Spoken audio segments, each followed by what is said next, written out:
has a series of steps to complete before returning Crew-9 home. That's right. First, Dragon will maneuver to the correct attitude and jettison its trunk, which is the cylindrical, unpressurized lower part of the spacecraft. The trunk is currently connected to the aft or bottom section of Dragon, where the heat shield is located. But in order to expose that heat shield and get the vehicle ready for atmospheric reentry, we're going to jettison that trunk. From there, the spacecraft will use its forward thrusters to perform a deorbit burn, which will put Dragon on a trajectory to return to Earth. This burn will last about 7.5 minutes once it starts. The deorbit burn uses Draco thrusters on Dragon, primarily the 4 located on the forward bulkhead, and is executed at the apogee, or the highest point of Earth's current orbit around the Earth. This deorbit burn will alter Dragon's path to ultimately line it up to re-enter Earth's atmosphere and splash down off the coast of Florida. Splashdown today is planned for 2:57 p.m. Pacific or 5:57 p.m. Eastern. The Crew-9 mission began a little differently than usual, since Butch Wilmore and Suni Williams were already aboard the space station when Nick Hague and Aleksandr Gorbunov arrived in the Crew-9 spacecraft in September. Having arrived as the crew flight test crew for Starliner, Wilmore and Williams were fully incorporated into the space station's Expedition 72 team and began research and other work aboard the station along with the other crew members. Additionally, Williams commanded the orbiting laboratory for much of the expedition. And after a successful liftoff and separation from Falcon 9, Nick and Alexander made a short flight on board Dragon to the International Space Station in September. Both veterans of long-duration station missions, both Williams and Wilmore conducted spacewalks during their 9 months in space. Having had the capacity to leave the station at any point, had there been some type of emergency, the crew members began packing for their voyage home about a week ago and worked through tasks and shared lessons learned with the newly arrived Crew-10 team, who arrived just a few days ago. For return operations such as this, NASA and SpaceX closely coordinate with the United States Coast Guard to establish a safety zone to ensure public safety and for the safety of those involved in the recovery operations, as well as the crew on board the returning spacecraft. Multiple notices are issued to mariners in advance of and during recovery operations, and Coast Guard patrol boats are deployed to discourage boaters from entering the splashdown zones. Now, we do want to stress to the public the need to respect this safety zone. Recovering a spacecraft from the water is a hazardous task, and any other boats interfering increases risk to the astronauts in Dragon, the teams working to recover them from the water, and the safety of those that come too close. So for the safety of the crew and your safety, we recommend you sit back and watch as we'll be bringing you the best possible views of our astronauts' homecoming. And they will be the best views that you can get. So let's take a minute to meet our returning crew. U.S. Space Force Colonel Nick Hague is your Crew-9 commander. He was selected by NASA as an astronaut in 2013. This was his second spaceflight to the International Space Station and third launch overall. He spent 171 days in space with Crew-9 and has a career total of 374 days in space. During his mission, he completed a spacewalk with astronaut Suni Williams. That was his fourth spacewalk, earning him a career total of 25 hours, 56 minutes of spacewalking time. Before Crew-9, Hague previously served as a crew member of Expedition 59 and 60 back in 2019. He flew with Alexei Ovchinin and NASA's Christina Koch. So this is his second time sharing the space station with Ovchinin. The Kansas native is a test pilot of a distinguished graduate of the United States Air Force Academy. Nick spent 5 months in Iraq in support of Operation Iraqi Freedom. He voluntarily transferred from the United States Air Force to U.S. Space Force in 2021 and is an active colonel. His wife, Katie, is a retired U.S. Air Force colonel, and they have 2 sons. NASA astronaut Suni Williams is a mission specialist for Crew-9. This was her third visit to the space station. She originally launched aboard Boeing Starliner spacecraft and arrived at the space station on June 6th. And it looks like we are beginning to get some views inside the spacecraft, overlooking the shoulders of the crew on board Dragon. We'll continue to bring you those views throughout the day and views throughout splashdown this afternoon rather. But to jump back into a little bit more about Suni, she became an Expedition 71-72 crew member, and she logged 286 days in space on this mission. But she actually has a total of 608 days in space, the second most time in space by a U.S. astronaut. Former NASA astronaut Peggy Whitson ranks first for the U.S. with 675 days in space. She conducted 2 spacewalks and has completed 9 over the course of her career for a total of 62 hours and 6 minutes of spacewalking time. She ranks 4th on the list of cumulative time spacewalking by a female astronaut. And she has flown on 4 different spacecraft types, including the Space Shuttle, Soyuz, Starliner, and now Dragon. Previously, she served on Expedition 14 and 15 in 2006 and 2007, and again with Expedition 32 and 33 in 2012. She's a retired U.S. Navy captain and is a proud graduate of the U.S. Naval Academy. NASA astronaut Butch Wilmore is also serving as a mission specialist today. This is his 3rd spaceflight and, just like Suni, logged 286 days in space. He conducted 1 spacewalk and completed 5 over the course of his career, earning him a total spacewalking time of 21 hours, 2 minutes. He's flown on 4 different spacecraft types throughout his career: the Space Shuttle, Soyuz, Starliner, and now Dragon. Previously, the Mount Juliet, Tennessee native served on STS-129 in 2009 and Expedition 41 and 42 from 2014 to 2015. Wilmore is also a retired captain in the U.S. Navy. And Aleksandr Gorbunov is a 3rd mission specialist serving on today's mission. Crew-9 was his very first spaceflight to the space station, earning him a total of 171 days in space over the course of his career. Gorbunov, along with Nick Hague, saw the arrival of 4 visiting vehicles and saw the departure of 4 as well. The duo orbited the Earth more than 2,700 times during their mission.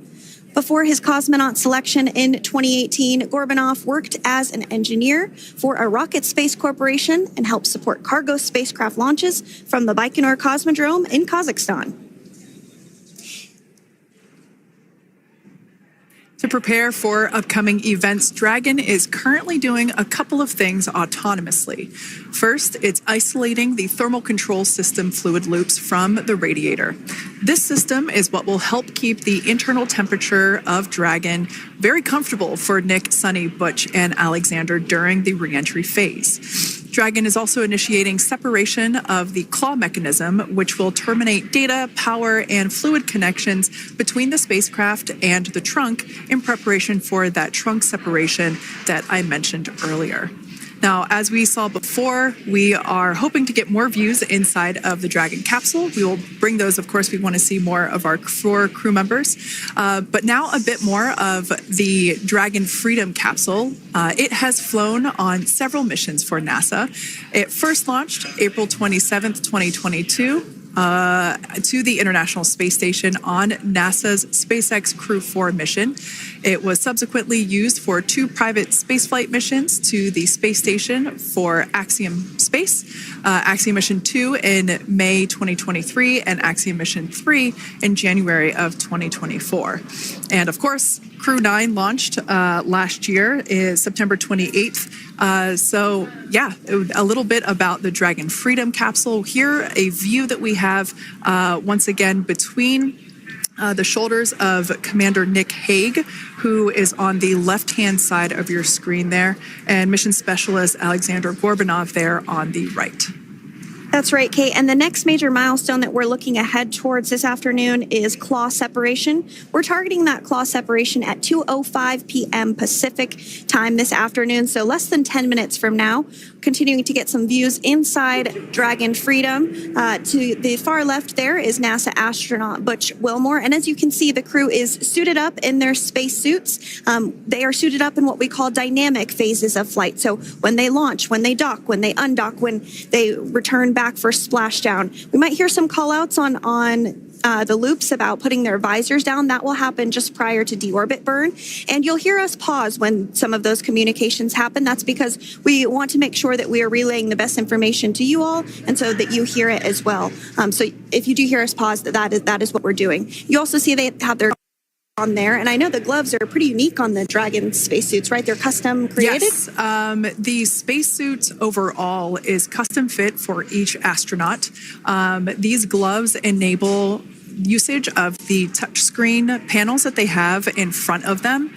We can't see it from this view, but that view we saw earlier between Aleksandr Gorbunov and Nick Hague, that is a touchscreen. It allows the crew to monitor everything that Dragon is doing, along with those tablets that they have there on their legs. So yeah, the spacesuit itself is intended to act as a mini spaceship, if you will, as once the visors are closed, it is able to maintain a pressure in the unlikely event of a depressurization event for Dragon. So there we can see those screens I was talking about. So there in the center, we've got the location tracker, as well as on the left-hand side, it's mapping out the operations that Dragon is executing. The crew has to remain well informed of all these things that Dragon is doing autonomously. That basically means that Dragon is flying itself.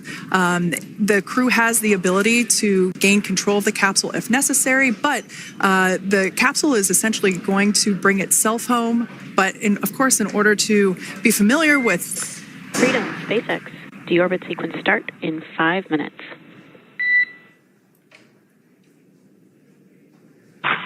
Freedom Cup. And so we did hear that call out for the deorbit sequence start to begin here in 5 minutes. That call from the ground came from the core, or Crew Operations Resource Engineer here in Hawthorne, Mission Control just behind us. And that went up to Commander Nick Hague. He's going to be doing the majority of the communications during the flight downhill today through splashdown, and they'll be communicating with the core all along the way. Now, we did mention that they are flying on Crew Dragon Freedom. The naming of spacecraft has gone all the way back to the very beginning of this human spaceflight program. This is a nod to Alan Shepard naming his spacecraft Freedom 7 during the Mercury program. And so the crew that first flew up on Freedom a few years ago had the opportunity to name this Dragon, and they named it Freedom. That was Crew 4 that was the first flyers on this spacecraft. It's also flown for Axiom Mission 2 and 3, and then, of course, today for Crew-9 as well. Yeah, actually, fun fact about this particular capsule, of those 4 missions that Sandra just mentioned, we have seen daytime splashdowns for 2 of those. Today will mark the third daytime splashdown. So there's something lucky about this particular capsule that gets daytime splashdowns. Nighttime is great because we can see even more clearly the capsule streaking through, but I personally love the daylight views because we really get even better views of the recovery team operations during that phase of the mission. Yes, absolutely. And if you follow along with our missions, you'll know that sometimes weather is a watch item when it comes to undocking and splashdown. We do splashdown in the water, so we want to ensure that parameters like wave heights and wind speeds and precipitation, lightning, all of that is looking good for the crew and the safety of those recovery personnel. And today the weather is just pristine. We got off of space station on the very first attempt. So I'm joking around and saying that it was because it was St. Patrick's Day and we got really lucky with the weather. I wouldn't disagree with that. Speaking of weather, we will be hearing from Core probably around 2:20-ish.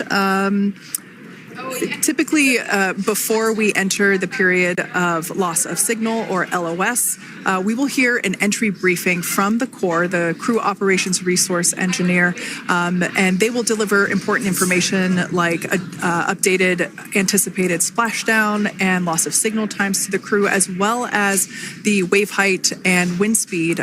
So we'll be standing by to listen in on those. Like I said, that will happen shortly after. Typically after trunk separation. I can't quite remember if it's before or after deorbit burn. It must be before.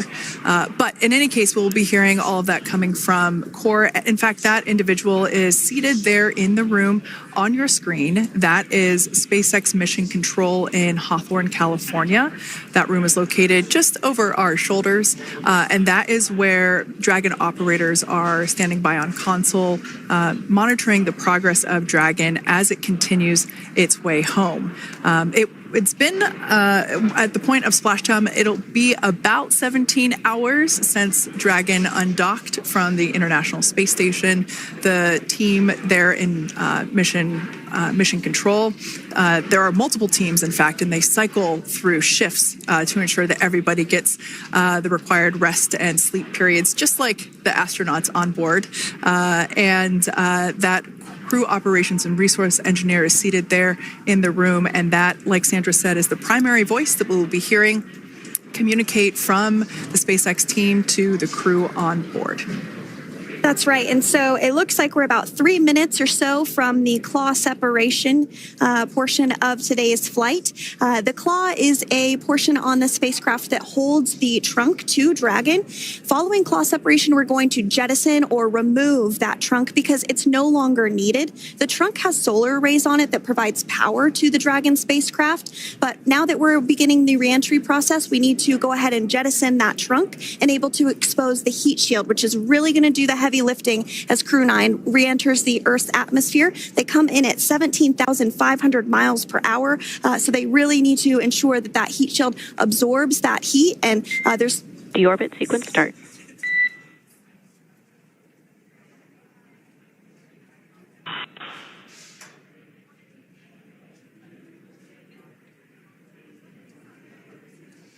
And so we did just get communications there that the deorbit sequence start has begun.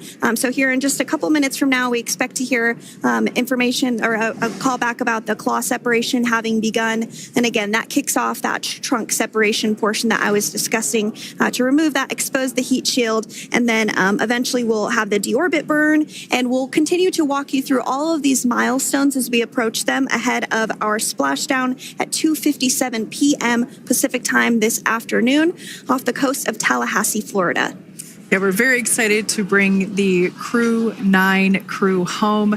Sandra, we were talking about the trunk separation. That trunk is on a trajectory that will re-enter in the atmosphere and break up upon that re-entry. The heat shield itself is one of my favorite parts of the Dragon capsule.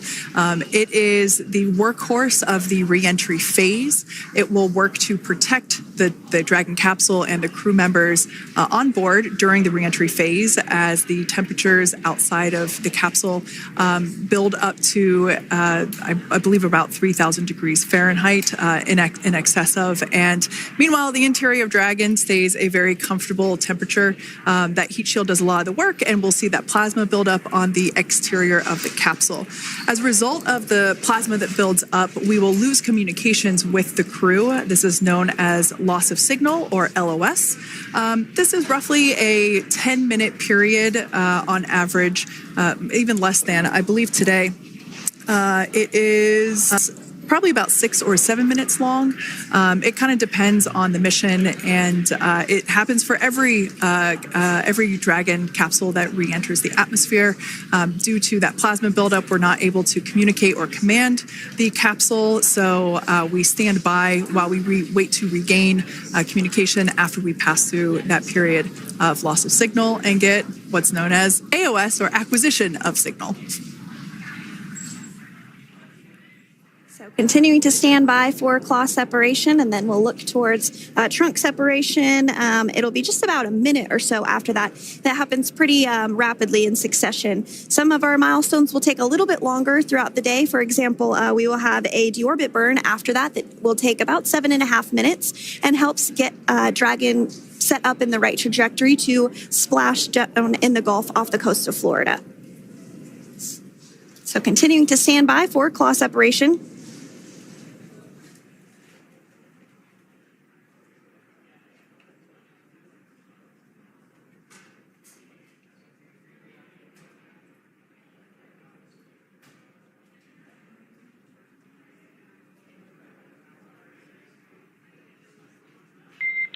Nominal trunk jettison.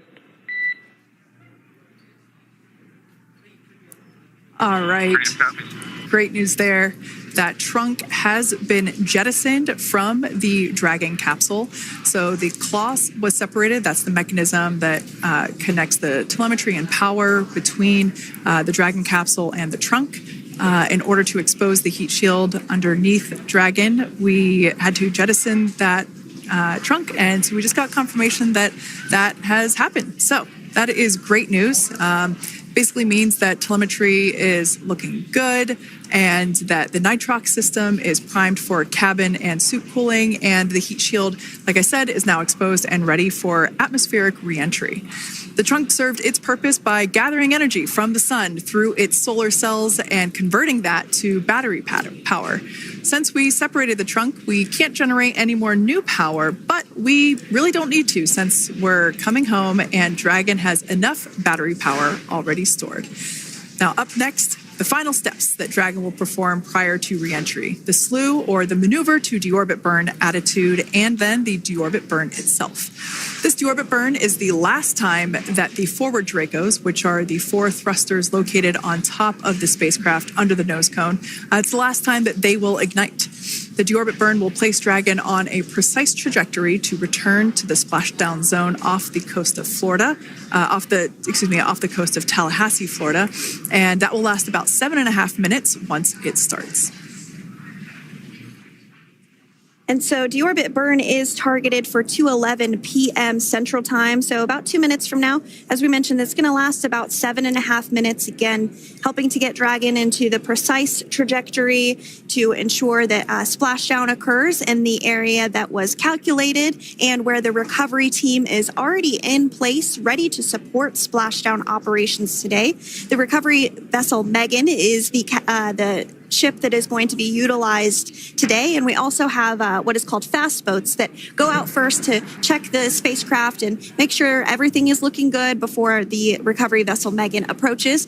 So that whole recovery process takes about an hour, I would say, from the time the crew splashes down to the time they're on the boat and the crew gets out of the capsule. And we'll continue to bring you live coverage through every step of the way today as Crew-9 returns home. Indeed. Now, let's take a little bit of a closer look at Dragon.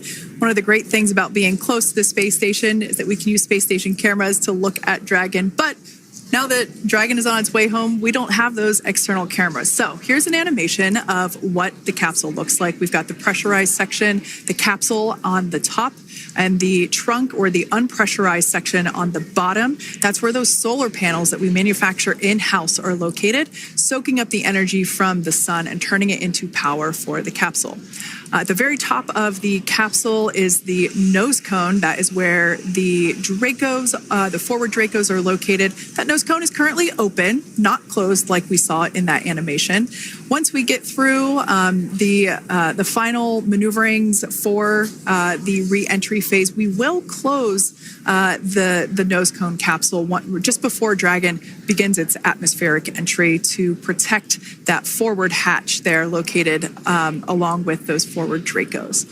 So go ahead. Oh, that's right. I was going to mention that the nose cone does open shortly after launch, and it remains open the entire time that Dragon is docked to the International Space Station.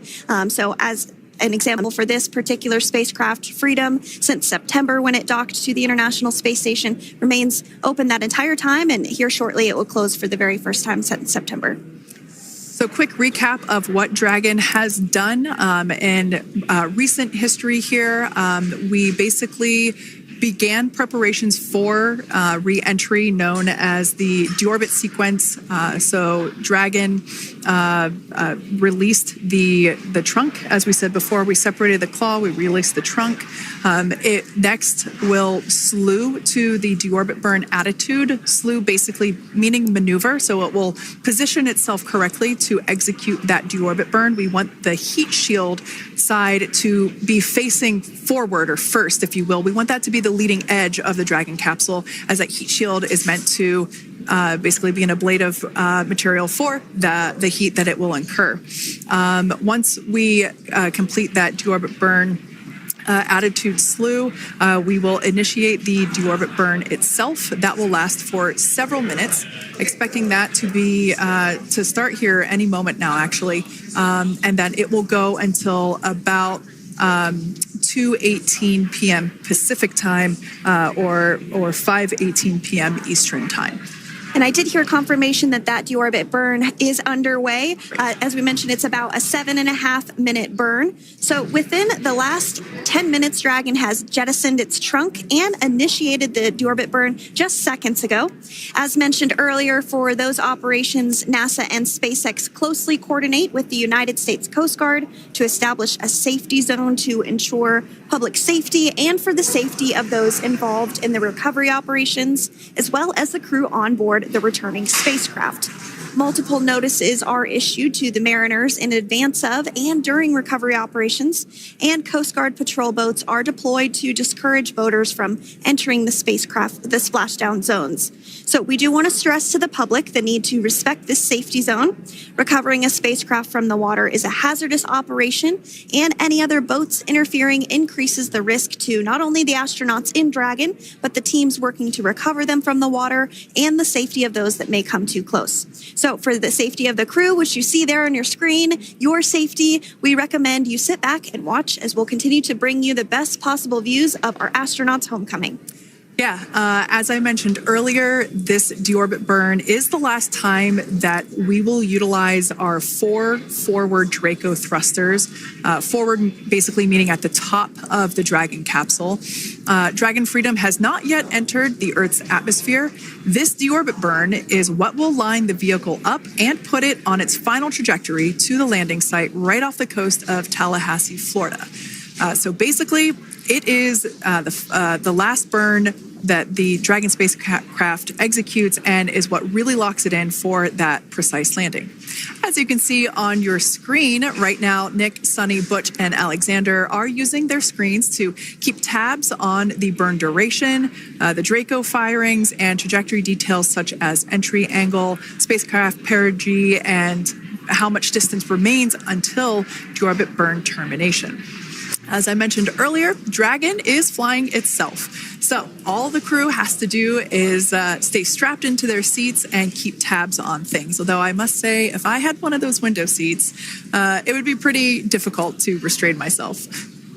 Now, with Nick, Suni, Butch, and Alexander ready to deorbit and splash down back on Earth, they will be heading to one of 8 targeted sites supported by SpaceX and NASA. All of these sites are located off the coast of Florida, either in the Gulf of America or the Atlantic Ocean. Spreading the supported sites across multiple locations helps maximize the return opportunities for this mission and future crews, lowering the chance that we'll have to wave off due to bad weather. For those of you following along, you'll know that today's splashdown marks our final Dragon recovery on the East Coast. After 6 great years of successful recovery operations off the East Coast, we'll be moving all Dragon recovery operations back to the West Coast.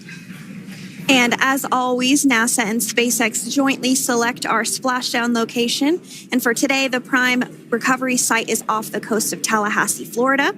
The selection process works with a lot of different variables, including the space station's orbital trajectory or path that it follows, what landing sites are available and have favorable weather, how much free flight capability Dragon has for the trip home, and the sleep schedules for the returning crew members, as well as, of course, the big one, the weather. We'll start with calculating daily return options based off of the space station's current orbit and Dragon's capabilities to maneuver and line up for re-entry. The time from undock to landing at the primary site can vary from less than 6 hours to more than 39. Getting home the quickest comes with some obvious benefits, but we always have to make sure the crew is properly rested for dynamic operations, preventing us from scheduling 20-plus hour days for them, of course.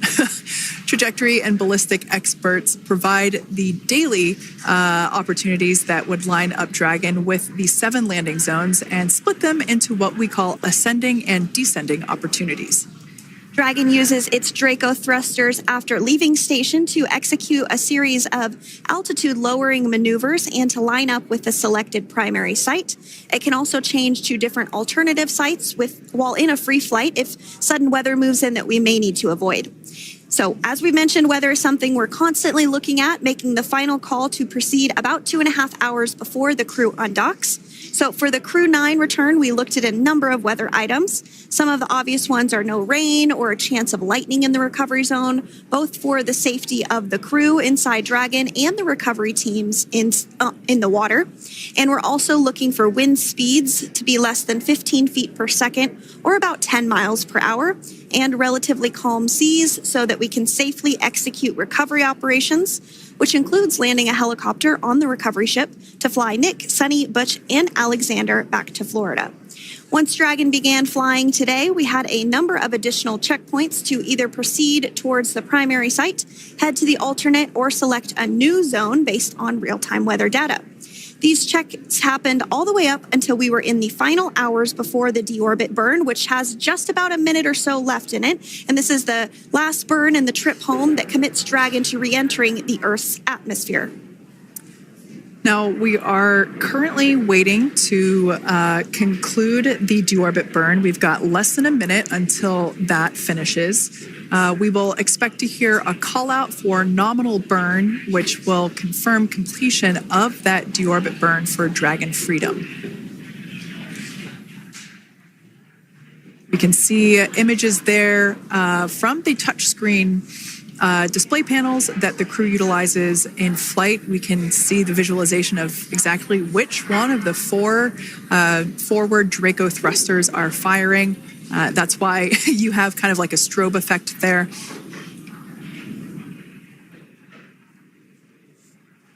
And if you're just joining us, you are looking at live views of the Dragon Freedom. On your left is Commander of Crew-9, Nick Hague. To his right is Roscosmos cosmonaut Aleksandr Gorbunov, and also in Gorbunov, that is Aleksandr Gorbunov. And then also in the capsule today is NASA astronaut Suni Williams and Butch Wilmore. We are awaiting confirmation that their deorbit burn is complete, which is the last burn that's going to help set them up on a trajectory to splash down off the coast of Florida. Deorbit burn complete. Performance nominal. Nose cone closure initiated. Freedom copies.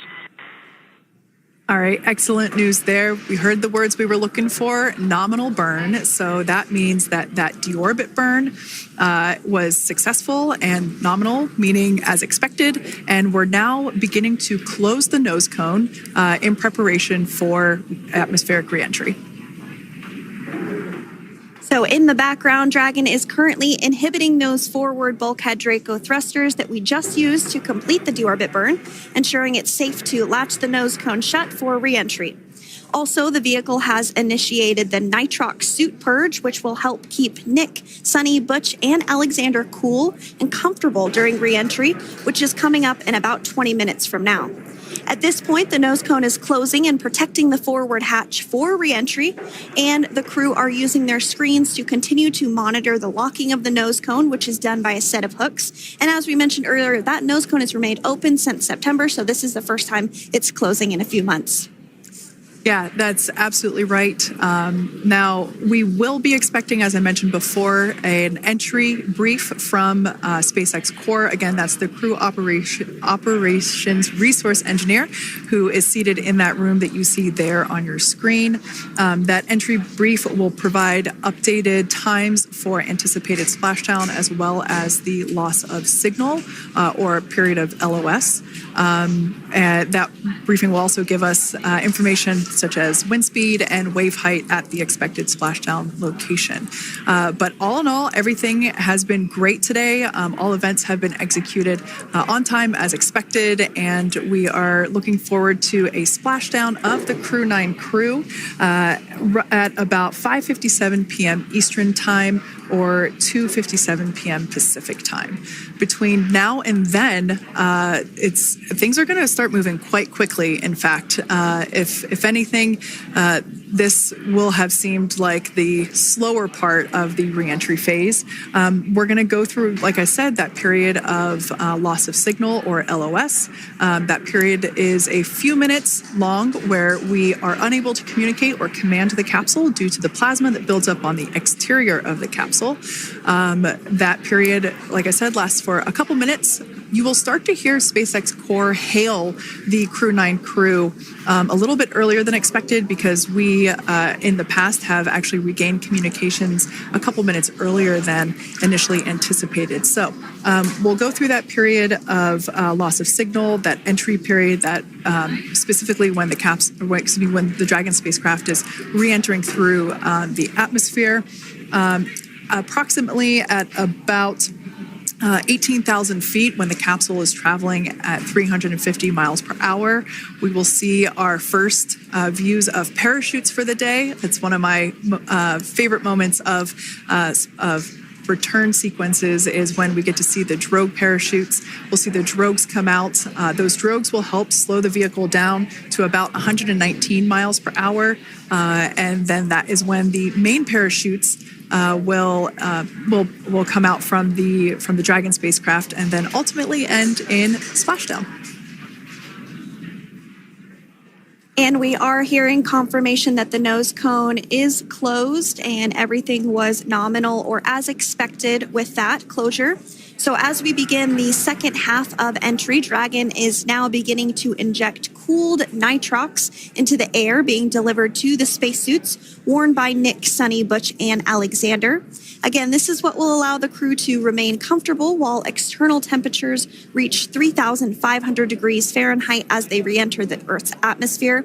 So the heat shield is pointing forward, leading Dragon to the landing site. Yeah. Now, speaking of the heat shield, Dragon's primary heat shield is comprised of PICA 3.0, which stands for Phenolic Impregnated Carbon Ablator. The first-gen PICA was initially developed by NASA for studying and sampling comets within our solar system.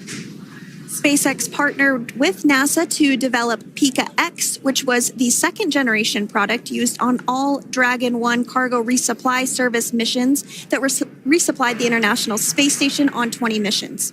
PICA 3.0 was developed specifically for use on Dragon 2 crew and cargo, with enhanced structural and thermal capabilities that allowed the heat shield to be even more effective in the way that it utilized the ability to make that heat ablevate as it goes through the Earth's atmosphere.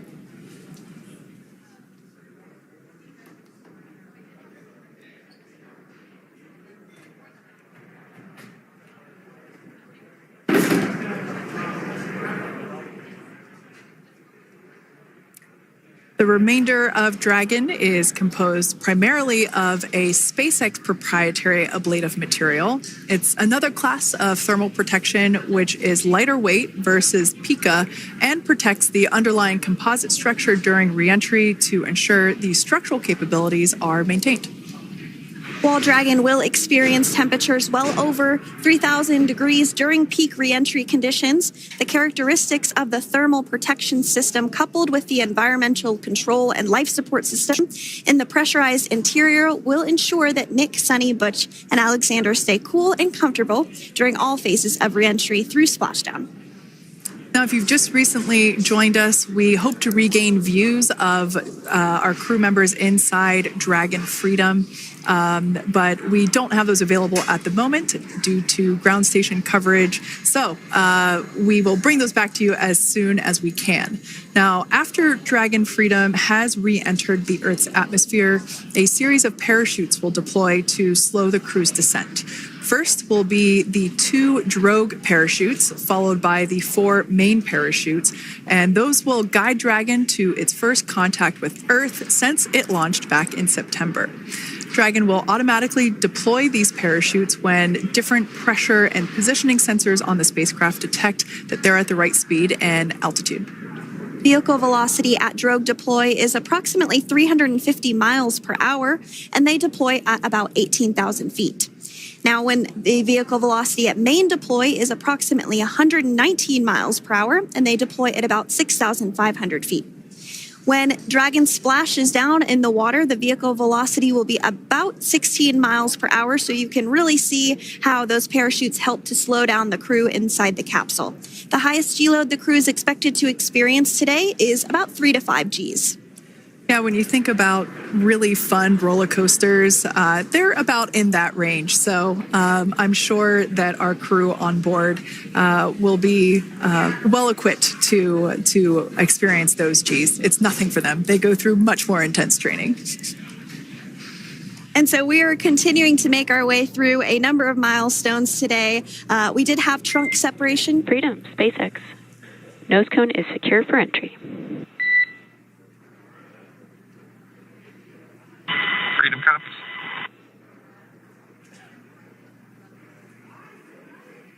All right, great news there. That tells us that the final physical configuration change for Dragon is complete. We have closed that nose cone. This is the last physical change that Dragon undergoes prior to re-entering the Earth's atmosphere. It's important that that nose cone is completely closed because underneath it is not only where the 4 forward Draco thrusters are located, but it's also because that is where the forward hatch is located. That is the hatch that is utilized for the crew to ingress and egress from the station while it is docked on board. And since our capsules are flight proven and we reuse them on future space flights, we want to make sure that all of the integrity of that hardware remains intact. So that nose cone is successfully closed, and we're going to start moving pretty quickly here. As I mentioned before, we'll go through loss of signal. We'll get that signal back several minutes later, and then we'll see the parachute action. Yep, and then that's all ahead of splashdown off the coast of Florida. We're targeting Tallahassee as our splashdown zone today at 2:57 p.m. Pacific time this afternoon. Now, you did mention the call to the crew. They'll do some additional calculations following that burn and potentially let us know if that splashdown time has changed at all. But right now, we are continuing to target 2:57 p.m. And you can see there on your screen a path of where Dragon will be re-entering today. So if you are in the southern tip of Mexico, you might have the opportunity to see Dragon. Because it's a daytime splashdown, you probably won't have too great of views, but potentially you'll have the opportunity to get a glimpse of it there. Once again, Dragon operators, they're monitoring the progress of Dragon through this re-entry phase. That is SpaceX Mission Control, located here in Hawthorne, California. That is also where the crew operations and resource engineer is seated. That person is the voice that we have heard multiple times and will continue to hear as the primary point of contact to the crew on board Dragon Freedom. We will also hear the voice of Commander Nick Hague. Basically, after we hear the Corps communicate something, we will hear Nick Hague indicate that they copy, that they heard the message well, some sort of recognition that the message was received.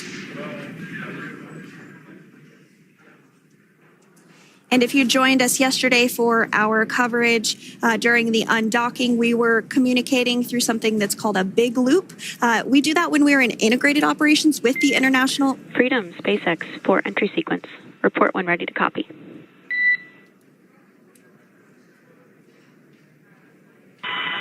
to copy. All right, I've got some updated times for you. Our comm blackout start time is 2144. Our comm blackout end time is 2151, and our splashdown time is the same per your displays, 2157.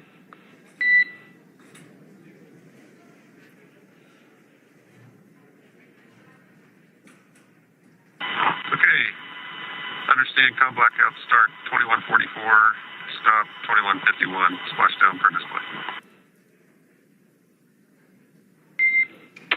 That's a good readback.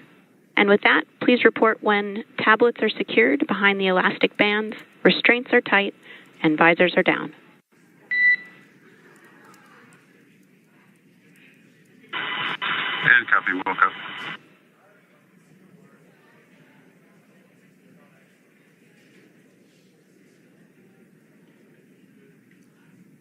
And with that communication from the Corps or Crew Operations Resource Engineer here in Hawthorne to Commander Nick Hague of Crew Dragon Freedom, we did hear that the loss of signal period is still at 2:44 p.m. Pacific, but we had a 1-minute adjustment to the acquisition of signal. That's going to now be at 2:51 p.m. Pacific time. However, our splashdown time remains the same at 2:57 p.m. Pacific time this afternoon off the coast of Tallahassee, Florida. So all good news there as Dragon continues to make its way home with the Crew-9 crew. As we've mentioned before, we are splashing down on the Gulf Coast. We have ability to splash down on either side of Florida, but the location site just outside of Tallahassee, Florida is the site that was selected today due to best recovery conditions. And as Sandra mentioned before, weather is always a watch item, but everything is looking great for that particular recovery location. So I'm sure once we start getting views from the recovery vessel, I have a feeling it's going to be a pretty beautiful afternoon. And we did mention that, of course, this is a daylight splashdown, so we should be getting some great views.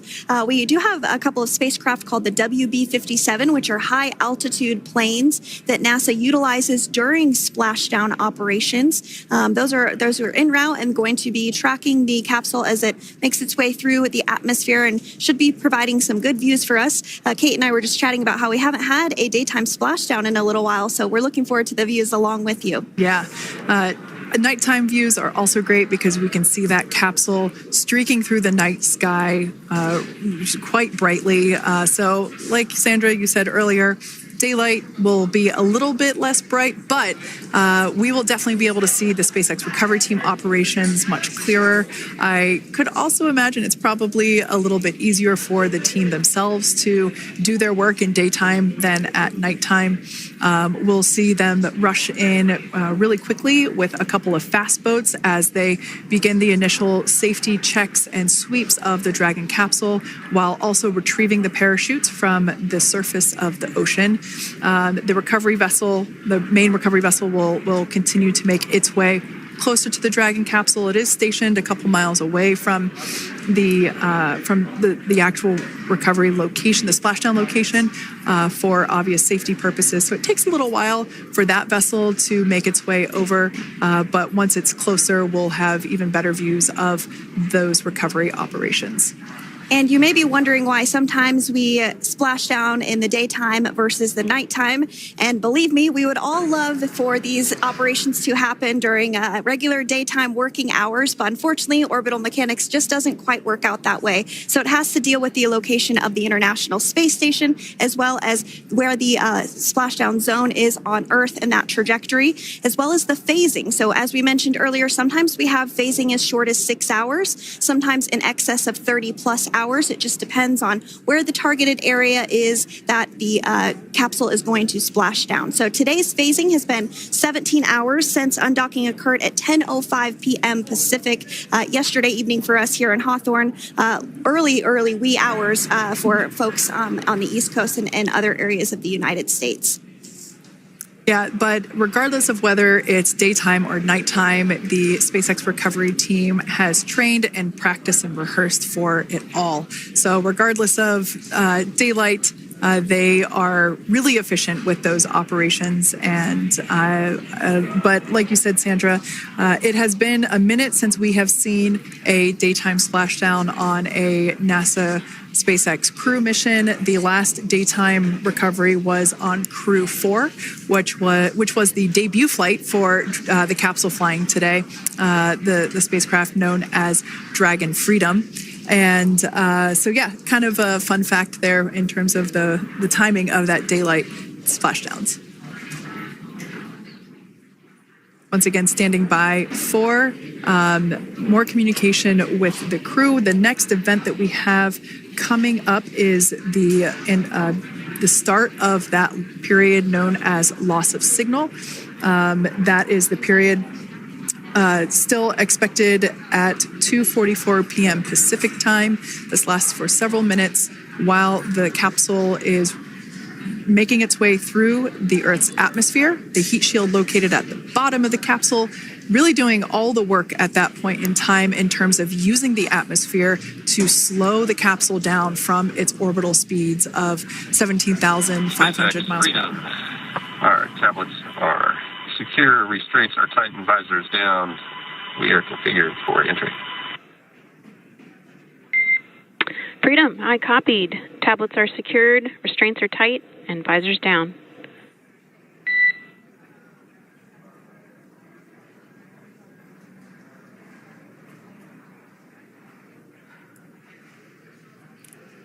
All right, great news there in terms of continuing to make progress.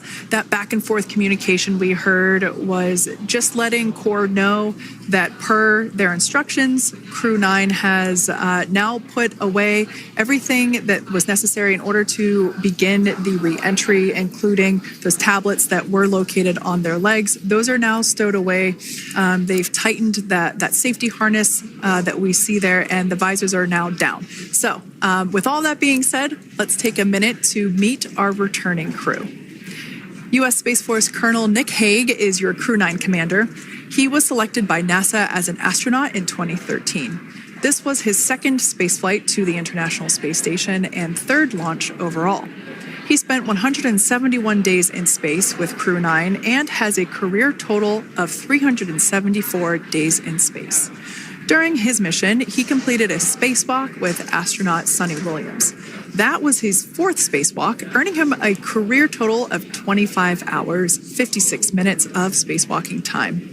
Before Crew-9, Hague previously served as a crew member of Expedition 59 and 60 back in 2019. He flew with Alexei Ovchinin and NASA's Christina Cook. So this is his second time sharing the space station with Ovchinin. The Kansas native is a test pilot and distinguished graduate of the United States Air Force Academy. Nick spent 5 months in Iraq in support of Operation Iraqi Freedom. He voluntarily transferred from the United States Air Force to U.S. Space Force in 2021 and is an active colonel. His wife, Katie, is a retired U.S. Air Force colonel, and they have 2 sons. NASA astronaut Suni Williams is a mission specialist for Crew-9. This was her third visit to the International Space Station. She originally launched aboard Boeing Starliner spacecraft and arrived at the space station on June 6th. Following the agency's decision to return Starliner uncrewed, she became an Expedition 71 and 72 crew member, where she logged 286 days in space on this mission. But Suni has a total of 608 days in space, the second most time in space by a U.S. astronaut. 5 minutes until predicted comm blackout. We'll see you on the other side at 21:51.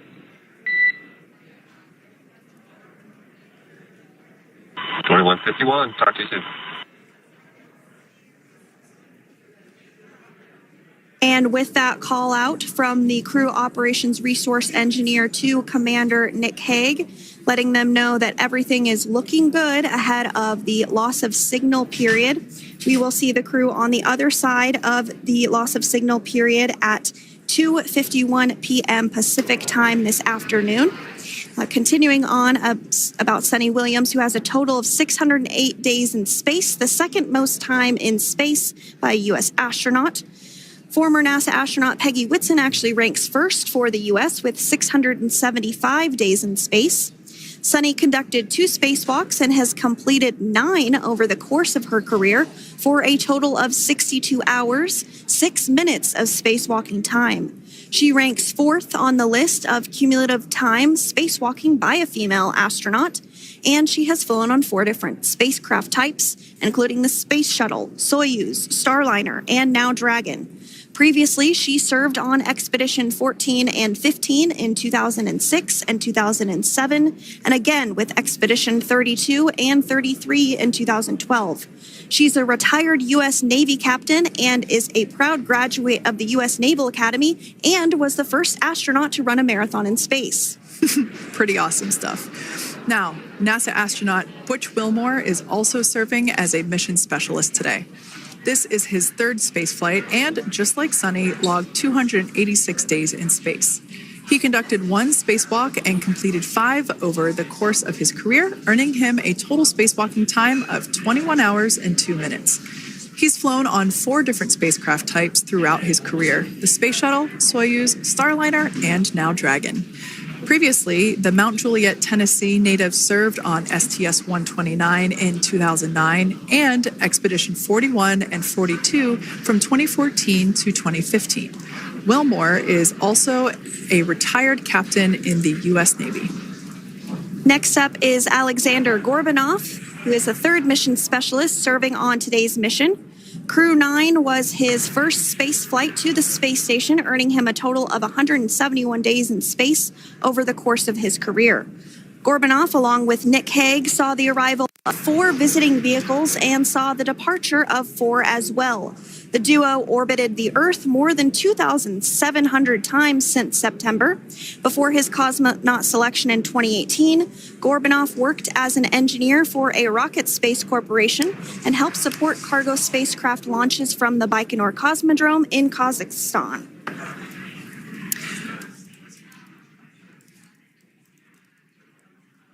So if you are just joining us, we are continuing to bring you live coverage of Crew-9's return to Earth following their mission aboard the International Space Station, where they completed science and research investigations. We are targeting splashdown off the coast of Florida at 2:57 p.m. Pacific time. The next major milestone that we'll look ahead towards is what we call loss of signal, or LOS, when we won't have communications with the crew because they will be re-entering the Earth's atmosphere. And during this process, there is plasma that builds up around that heat shield, so we are not able to communicate with the crew, but we are anticipating to regain communications with the crew at a short time from now at 2:51 p.m. Pacific time today. As we said before, everything continues to look good for the return of the Crew-9 team. We are about to go into that period of loss of signal.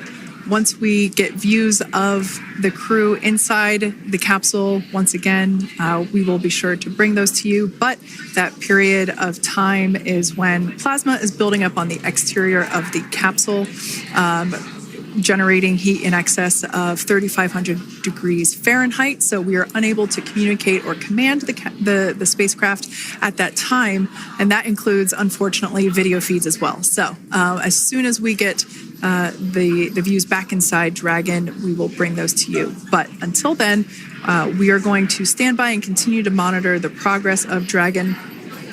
Like Sandra just said, we are anticipating the blackout period to begin at 2:51 p.m. Pacific time, 5:51 p.m. Eastern time. This will last for several minutes. It's not super exact, even though we are predicting acquisition of signal, or AOS, to come back at 5:51 p.m. Eastern time. In the past, we have regained communication sometimes a little bit earlier than that, so we'll probably start to hear Core begin to hail Crew Dragon a minute or two prior to that anticipated acquisition of signal.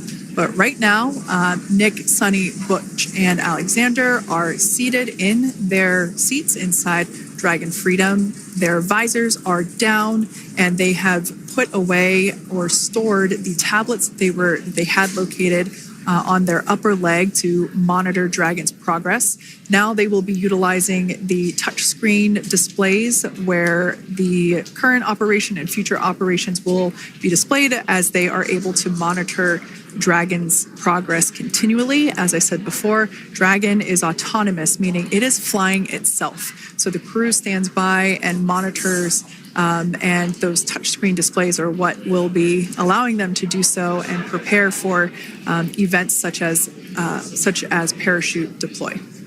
And while on board the International Space Station, Nick, Suni, Butch, and Alexander contributed to over 900 hours of science and research investigations, which is really the key purpose of the International Space Station. Now, the International Space Station is celebrating a major milestone this year, where they will be celebrating 25 years of continuous human presence in November. So if you're younger than 25 years, you've never known a day where there hasn't been a human living and working aboard the International International Space Station, contributing to key science and research investigations that impact our lives here on Earth. There's research being done on Parkinson's, on osteoporosis, on cancer research, and a variety of other studies. Additionally, the microgravity laboratory provides a jumping off point for us as we venture back to the moon and onto Mars through longer duration space flights. One such example that the crew worked on during this mission was an alternative exercise device. In microgravity, the crew has to exercise for about 2 hours a day because they're not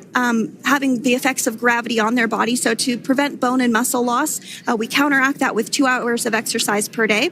On board the International Space Station, they have 3 ways in which they can exercise. They have a bike, they have a treadmill, and they have a similar to a weightlifting machine that counteracts the microgravity environment. But a particular experiment that this crew tested out was a combination of all 3 of those in one smaller device. And this is really critical as we continue on to the moon, Mars, and beyond, because space is really important in spacecraft.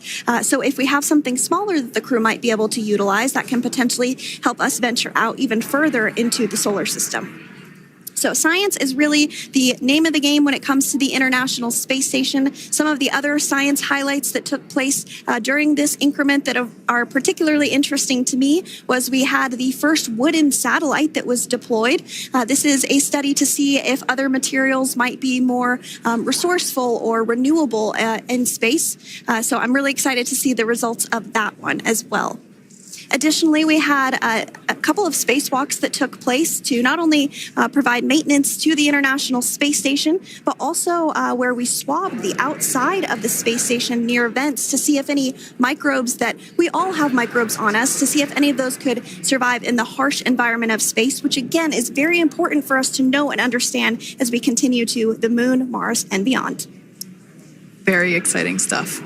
Now, at this point, we have now entered the communications blackout period for the Dragon spacecraft. This lasts approximately 7 minutes due to plasma formation around the spacecraft itself. During this time, no vehicle telemetry is received by mission control or the recovery team, and no external commanding of the vehicle or voice communication is possible. But as a reminder, Dragon is designed to fly itself. During re-entry, the vehicle will be slowing down from orbital velocity, which is approximately 17,500 miles per hour. The top temperature that Dragon will experience upon re-entry is 3,500 degrees Fahrenheit. This blackout period, as I said before, we expect it to last about 7 minutes today, concluding at 5:51 p.m. Eastern Time or 2:51 p.m. Pacific Time. We right there have our first view of Dragon Freedom coming home to Earth. And that view is from the WB-57, which is one of NASA's high-altitude planes that is tracking. Now, because of the way that this camera is configured, it does look like it is dark, but it is indeed daytime, and you're beginning to see that plasma trail as Dragon re-enters the Earth's atmosphere. All of that is expected. We are anticipating an acquisition of signal around 2:51 p.m. Pacific Time, so just minutes from now, and you may hear the core begin to hail out or call Dragon for communications and see if we can potentially get communications with them a little bit earlier. Following this, we'll have 2 events in rapid succession. We'll have the drogue parachutes deploy at 2:53 p.m. Pacific, followed by the mains just 1 minute later at 2:54 p.m. Pacific Time, ahead of a splashdown at 2:57 p.m. Pacific Time off the coast of Tallahassee, Florida.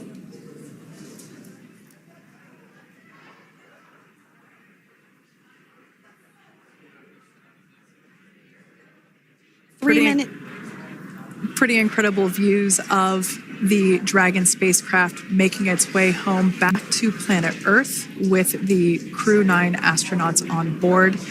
Once again, this view is coming from the WB-57 plane. That heat shield we can see doing magnificent work as it works to... Freedom, SpaceX, Comcheck.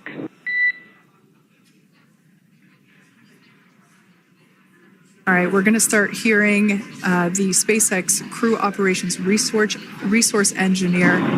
SpaceX Freedom is with you. 4.6 feet. Enjoying the ride. Copy that, Freedom. Great news there from Commander Nick Hague reporting back. We see a healthy flight computer. Expect automated chute deployment. Freedom copies. Like we said before, things moving very quickly as Dragon Freedom makes its way home. Next event coming up will be deployment of the drogue parachutes. This occurs around 18,000 feet. GPS has converged. Expect nominal altitude for drogue chute deployment.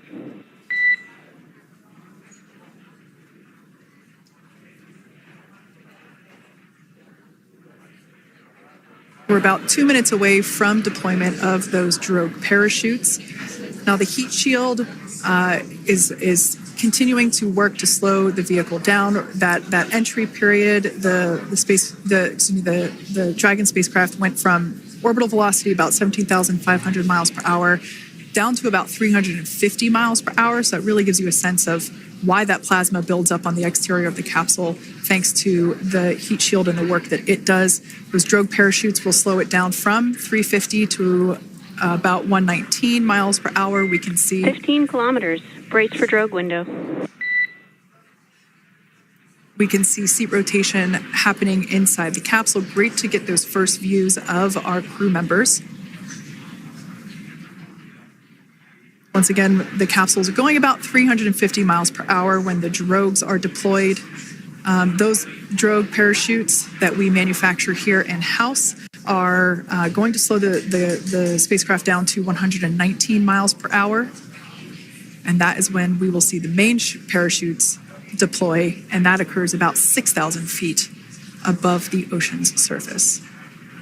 And we are expecting drogue deployment at 2:53 p.m. Pacific, so we should see it any second now. And there you are getting a great view of Crew-9 inside Dragon Freedom as it returns back to Earth. We are awaiting the drogue deploys. This view coming from the WB-57 high-altitude plane.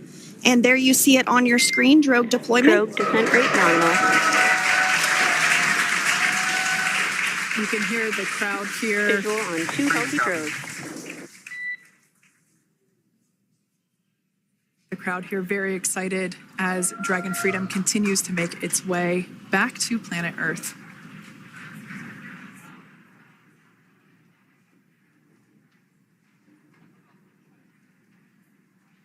Next up, we'll stand by for the main deployment of the parachutes.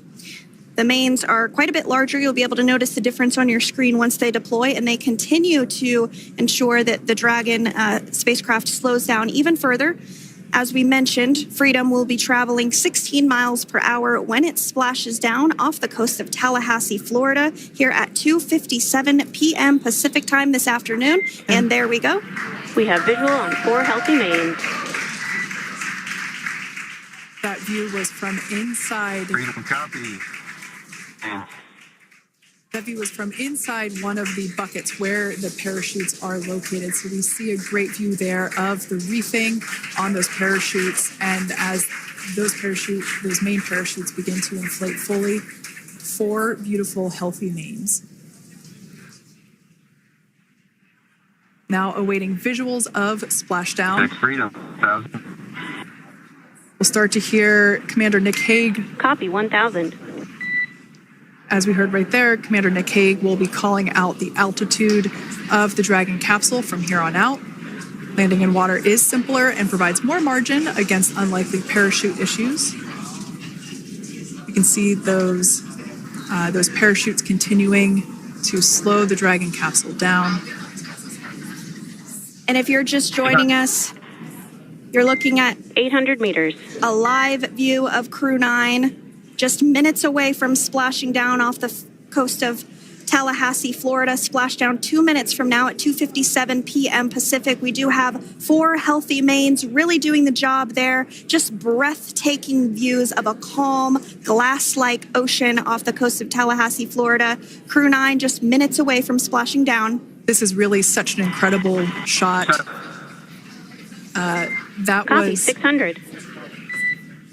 That was a live view from our recovery vessel. Megan, which is stationed a couple miles away from the splashdown site. We can see the crew there using their restraints as resting places for their arms. They were just in space moments ago, so their arms were able to float freely. 400 meters. This is a gorgeous bluebird day here that we have for the splashdown of Crew-9. It's incredible to think that the Dragon capsule just minutes ago was going over 17,000 miles per hour and now gently coasting to a soft splashdown. 200. Copy, 200 meters. Brace for splashdown.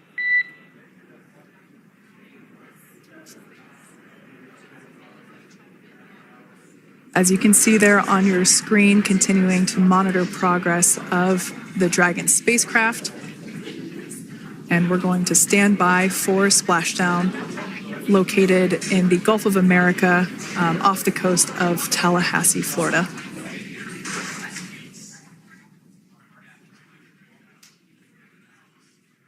And splashdown, Crew-9 back on Earth.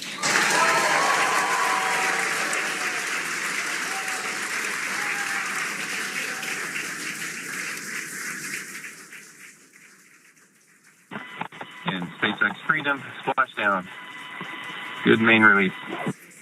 Copy, splashdown. We see main chutes cut. Nick, Alex, Butch, Suni, on behalf of SpaceX, welcome home.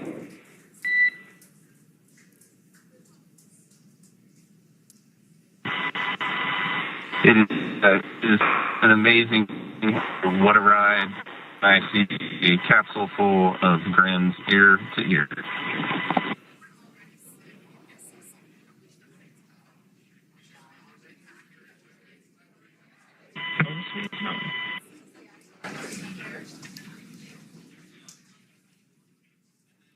And as you can see on your screen, we have visual confirmation of splashdown. Dragon Freedom has returned home and NASA astronauts. System safety verifications are in progress. We'll report back when recovery personnel are en route.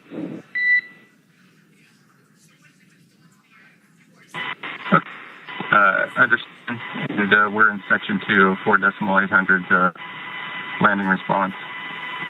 And looking for your words on if it is necessary.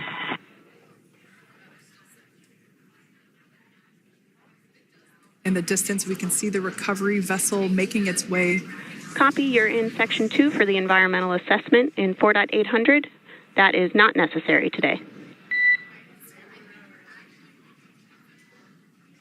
Understand. Raising button. So we will continue to have communications between the Corps and Nick Hague, the commander of Crew Dragon Freedom, which just splashed down 2 minutes ago off the coast of Tallahassee, Florida. Dragon Freedom has returned home with NASA astronauts Nick Hague, Suni Williams, Butch Wilmore, and Roscosmos cosmonaut Aleksandr Gorbunov. They're back on Earth after approximately 17 hours of a return journey from space. The SpaceX recovery ship and team have been waiting for Dragon's splashdown, and they will now make their way to the splashdown location. The teams have been ready and waiting about 3 nautical miles away, so it's going to take them about 30 minutes or so to make their way and to SpaceX Freedom. Pretty sure we're in stable 1. Copy, stable 1. We see the same. It's going to take about 30 minutes for the recovery team to make their way over to Nick, Suni, Butch, and Alexander, who are still seated and secured inside that Dragon spacecraft there on your screen. Incredible views there of that thermal protection system, or TPS. That Dragon capsule was pristine, white color before it departed the station, and we can see how the reentry phase, the thermal protection system did its job.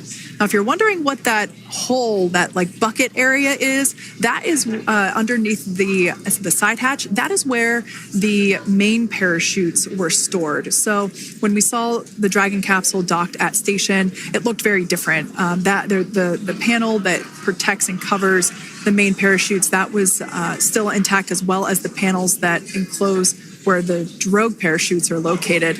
We can see those fast Freedom. boats. SpaceX is go for recovery personnel to approach. Expect personnel alongside in the next few minutes. Freedom copies. We can see those fast boats. We weren't kidding when we said they were fast. While it does take about 30 minutes for the main recovery vessel to make its way over to the capsule, these fast boats will be doing a couple of things simultaneously. A couple of them are going to be working to retrieve the parachutes that you see in the background there of this drone shot. Those parachutes will be retrieved from the ocean surface. We want to make sure we are able to pull those out. The recovery vessel there closest to the spacecraft is going to be performing some safety checks. We can see there they're using an instrument that is basically working to detect if there are any hypergolic vapors or fumes that are still residing in and or around the Draco thruster nozzles or outlets. The hypergolic fuel, which is necessary for on-orbit burns to maneuver the spacecraft.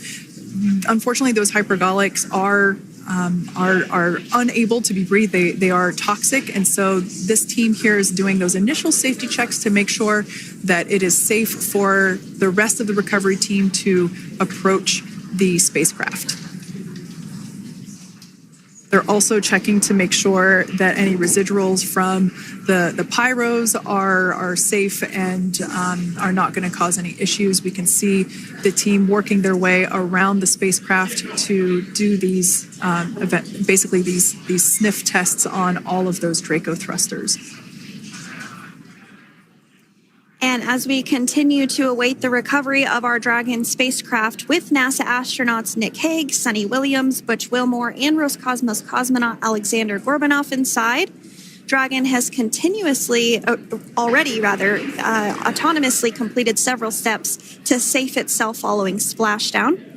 We are continuing to see Dragon in what is known as stable 1 configuration. That's kind of the ideal configuration following splashdown. It's upright, and the Dragon capsule is in the right configuration for it to be hoisted into the recovery vessel Megan, which you do see a little ways off in your screen approaching. Dragon will continue to remain live on air with you through that recovery process, all the way through the point where the crew is extracted from the Dragon spacecraft. Now, if you are just joining us, the mission has gone smoothly so far. Dragon successfully splashed down off the coast of Tallahassee, Florida at 2:57 p.m. Pacific, 5:57 p.m. Eastern Time this afternoon. Approximately 17 hours prior to splashdown, Dragon autonomously undocked from the International Space Station, completed a series of departure burns, jettisoned its trunk section, and performed its final burn, the deorbit burn. This placed the Dragon spacecraft on a trajectory toward Tallahassee, Florida. Dragon successfully re-entered the Earth's atmosphere, followed by deployment of its parachutes to slow the spacecraft down to a gentle splashdown. We're now going to follow the Freedom. Hypergol sweeps and unfired ordnance checks are nominal. Rigging is in progress. Approximately 25 minutes until capsule lift. Stand by for PMC with SpaceX flight surgeon.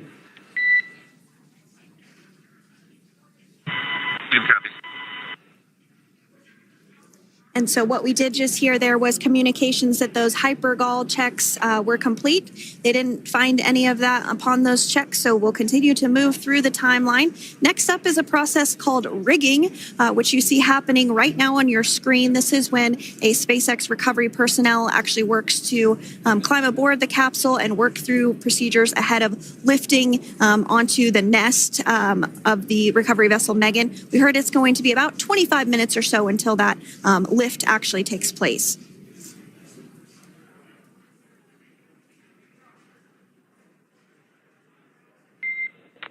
Okay, Freedom, the next call will be from the SpaceX flight surgeon on Dragon and Ground Private. Understand. Thank you.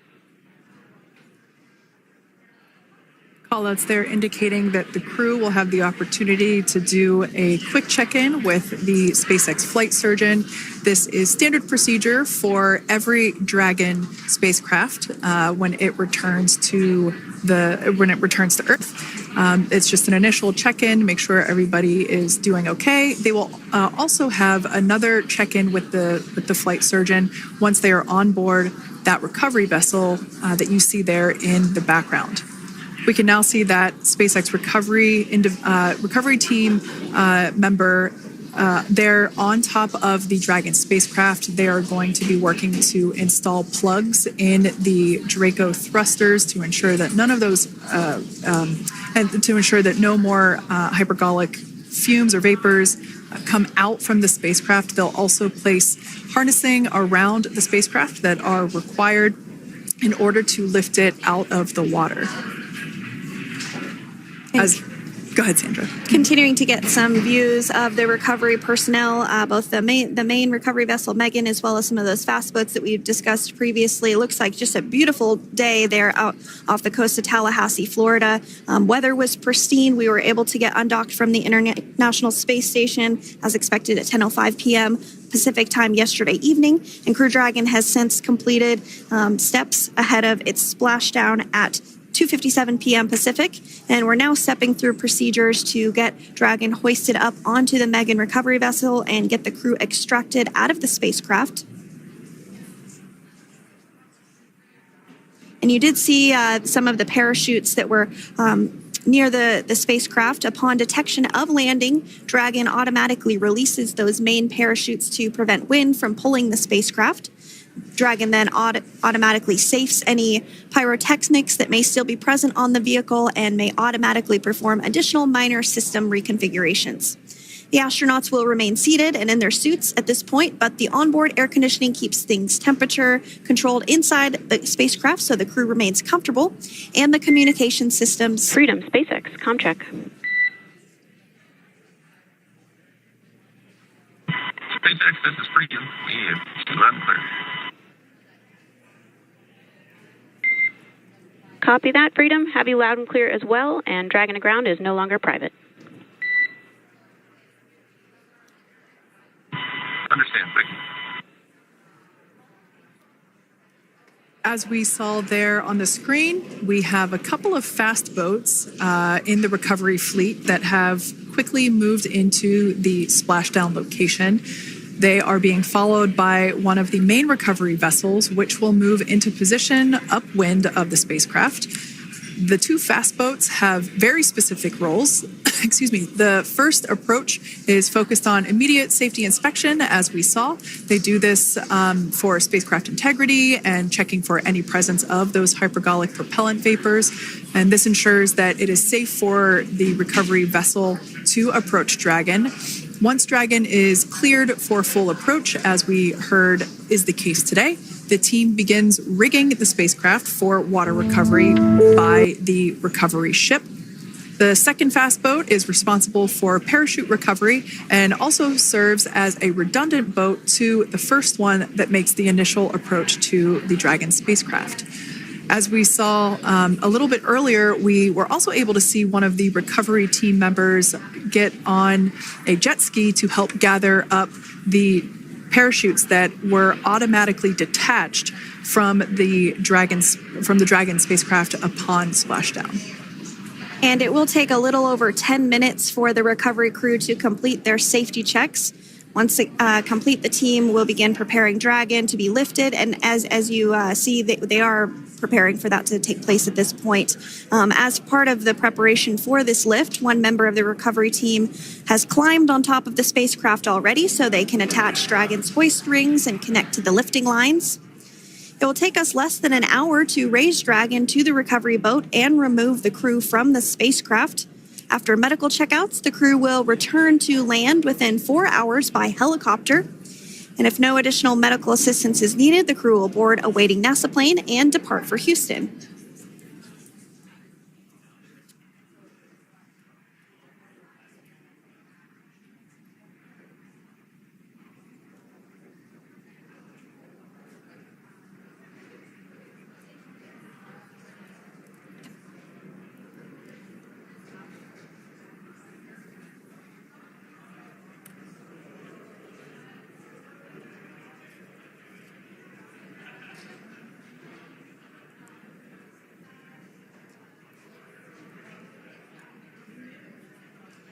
And as we continue to await Dragon to be hoisted up onto the ship, we have a very special treat.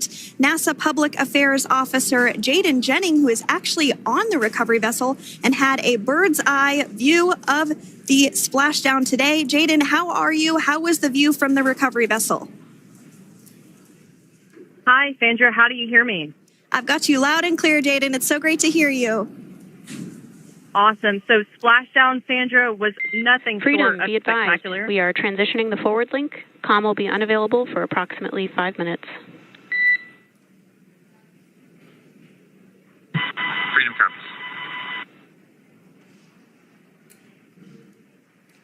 Thanks so much, Jaden. We did just have some communications letting us know that we'll have about a 5-minute period where we won't be able to hear from the crew. So please go ahead, tell us, how was the view from the recovery vessel? Absolutely. Yeah, I was mentioning earlier, splashdown was nothing short of spectacular.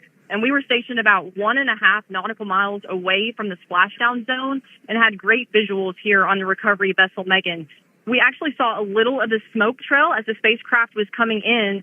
And then moments later, we spotted those drogue chutes, and this was quickly followed by 4 healthy white and orange main parachutes. We then tracked Dragon all the way down as it slowly propelled into the ocean. And I think I speak for all of us on the ship when I say a new core memory was made today, and we are looking forward to having Crew-9 on board with us a little later. Jaden, that is amazing. Now, obviously, we are watching it here on camera, and the landing conditions look pretty good, but how was it from your perspective? What is the sea state out there? Absolutely. Absolutely. So we've had optimal conditions for splashdown, and today it is sunny and 63 degrees outside right now with clear skies, light winds, and calm seas. The sea looks absolutely beautiful right now, and light blue with the sun reflecting from it. And Kate, I think the crew's going to like what they feel weather-wise on this picture-perfect day for splashdown off the coast of Tallahassee. Thanks so much, Jaden. It certainly looks like a beautiful day. Can you tell us a little bit about the journey of the recovery forces to get to this point? Sure. So one unique aspect of this recovery was the onboard training on station conducted for Butch and Suni to ensure they were ready to return on a Dragon spacecraft. That training covered all aspects of their return, including nominal and contingency departures, deorbit burn, splashdown, and post-landing ops, which is what this team is preparing for now. As for the recovery teams themselves, we started the day taking a series of helicopters out to the vessel. And as standard, the recovery director and crew support teams were on that first helicopter out and took the time to get everything prepared on the ship. About 2 hours before splashdown, they deployed those fast boats and jet skis into the water. I was actually on the second helicopter out, and we were on the vessel about an hour and a half before splashdown and landed on top of the helicopter pad on the Megan. And the teams have been working diligently across their respective disciplines this week, executing what can only be described, in my point of view, as a logistical masterpiece, just ensuring every detail has been in place for Crew-9's return. That is such great news. I'm so glad that you're able there to experience it in person. Now, can you tell us a little bit about what's next to retrieve the crew for the recovery personnel on board? Yeah, Kate. So coming up next, Dragon will be hoisted into the on-deck translation system, or the nest, at the aft end of the ship, and then will be translated pretty quickly towards that egress platform. We'll perform another series of safety checks as final precautionary measures just to make sure there are no hypergolic vapors present before opening that side hatch. And then once that side hatch of the spacecraft is open, the crew will be assisted out of the capsule one by one from NASA and SpaceX. Freedom, SpaceX, comm check. Freedom's got you loud and clear. Thanks, Nick. I've got you loud and clear as well. We have completed our forward link transition. Copy.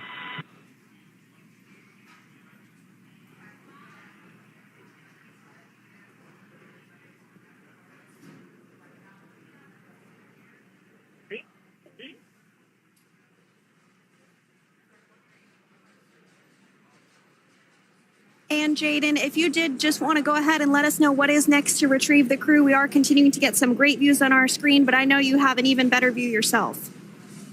Oh, yeah, Sandra, this view is absolutely unbeatable. So just to kind of finish off what I was saying is once that side hatch of the spacecraft is open, that crew will be assisted out of the capsule one by one from NASA and SpaceX medical personnel, where they will then head to the med bay. And after those medical checks, they will get on that first helicopter out and arrive at the airport, where they will then board a NASA plane and then head back to Houston, Texas at the Johnson Space Center to begin their post-flight period. And we're eager to see the Crew-9 astronauts back on Earth, and we'll keep you updated on every moment of this process. With that, I'll toss it back over to you guys at Hawthorne. Thank you so much. That was Jaden Jennings, NASA Public Affairs Officer, who watched Freedom splash down firsthand from the recovery vessel Megan. Thanks so much, Jaden. So we are continuing to get these great views on our screen here of Freedom. As we mentioned, it splashed down at 2:57 p.m.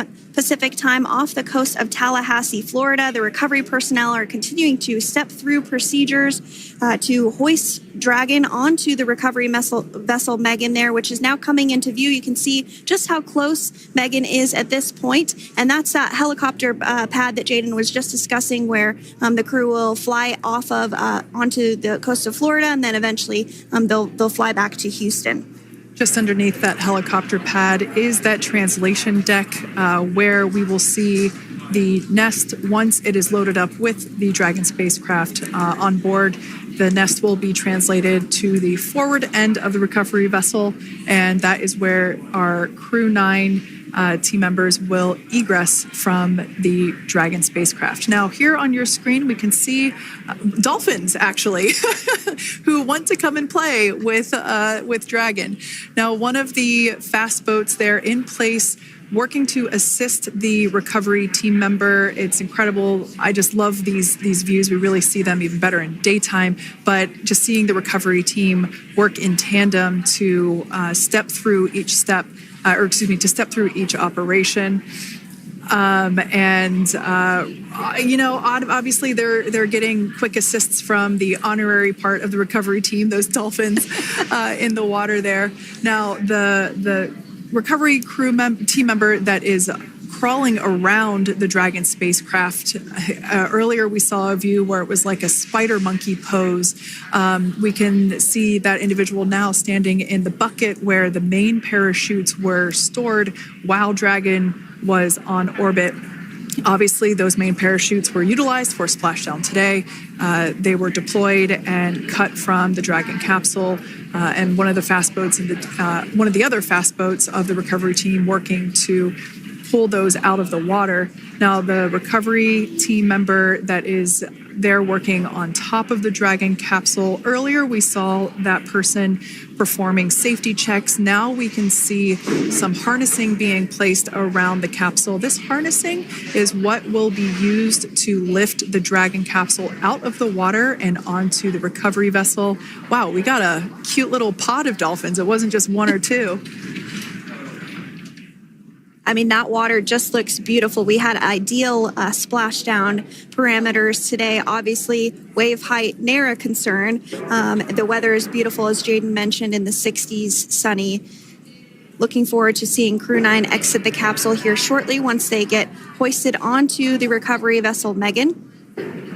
We can see that recovery vessel slowly but surely closing the distance there between... Oh, dolphin cam back again. We can see that the Dragon capsule and the recovery vessel, that distance is closing. Again, this is just one more step as we continue to work recovery operations for Dragon Freedom. And we anticipate the lift of the Dragon capsule to occur here in just a few minutes. Now, once all of the rigging is on the capsule and it's hooked up to the recovery vessel, we will see the hydraulic arm, which is that kind of like bridge-like structure there at the aft end of the recovery vessel. We'll see that articulate backwards, and that's a good sign that we're getting even closer to pulling the capsule out of the water. It will then move forward and The capsule will be placed inside of what you can see there is basically a basket. We call it the nest, Dragon nest, that's where the capsule will be placed in order for it to be translated to the forward end of the vessel and for the astronauts to egress. And before that does take place, we'll have potentially views of the rigger go ahead and jump off of the spacecraft there. That typically occurs when the spacecraft is a little bit closer to the recovery vessel, and we usually get a really good view of that particular operation from one of the onboard cameras from the recovery vessel. That is an operation that I have a lot of respect and admiration for, that individual that does that.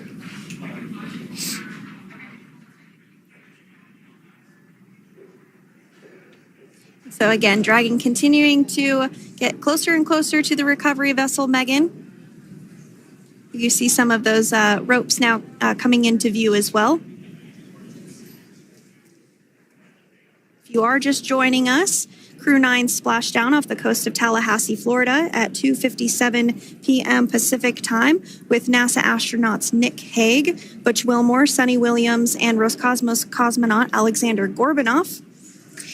They're now working through procedures to hoist this spacecraft up onto the recovery vessel Megan. We just saw that hydraulic arm get lowered into the lifting position. That arm will be the mechanism that is utilized to lift Dragon up and out of the water and into the nest located there at the aft end of the recovery vessel. And the recovery vessel being used today is, as we mentioned multiple times, is named Megan, but that's actually after NASA astronaut Megan MacArthur, who flew on Crew-2 a couple of years ago.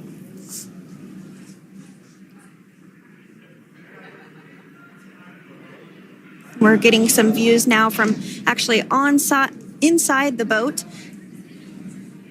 Yeah, you're exactly right. This view is straight down the recovery vessel. That platform that was closest to the camera, that is the egress platform. Freedom. Rigging is almost complete. Approximately 5 minutes until capsule lift. Great news there from SpaceX Core. So about 5 minutes left until we see Dragon Freedom get lifted out of the water. That hydraulic arm, as I said before, is the mechanism that will lift it. It's quite swift, actually, the whole process of getting the spacecraft. Brace for capsule lift. Bracing. There it goes, Dragon Freedom being lifted out of the water and onto our recovery vessel, Megan.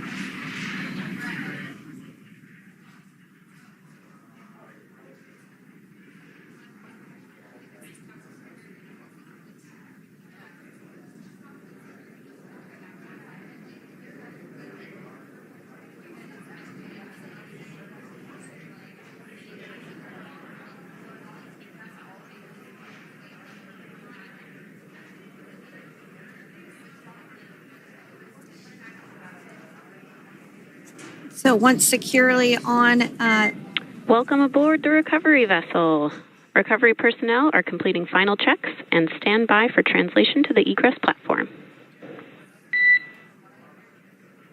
Freedom copies. Great news there, letting us know that Dragon Freedom has been successfully recovered from the water's surface.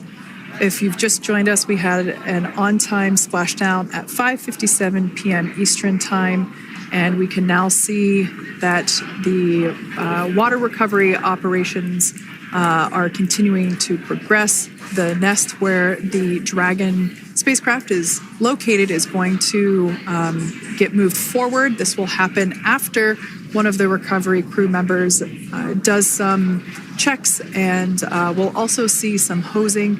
Obviously, the spacecraft splashed down in salt water. Salt water is corrosive, and we want to try and rinse out as much of the salt water as possible to reduce that corrosion on the metallic structures.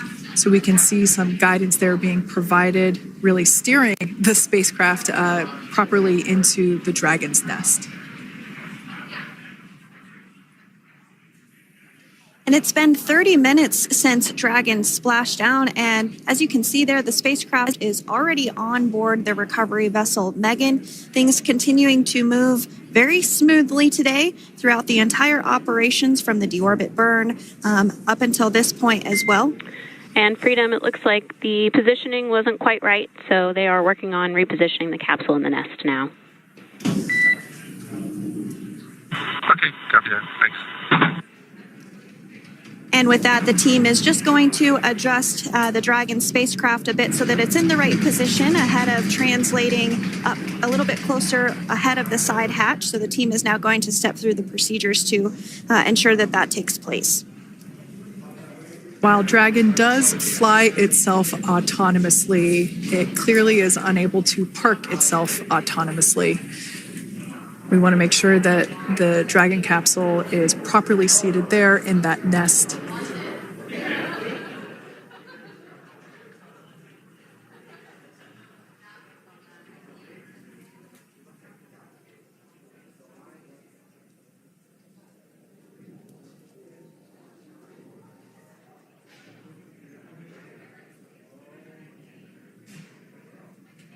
Once Dragon is fully seated in the nest, we'll probably see a bunch of that salt water come out from the bucket there located underneath the side hatch.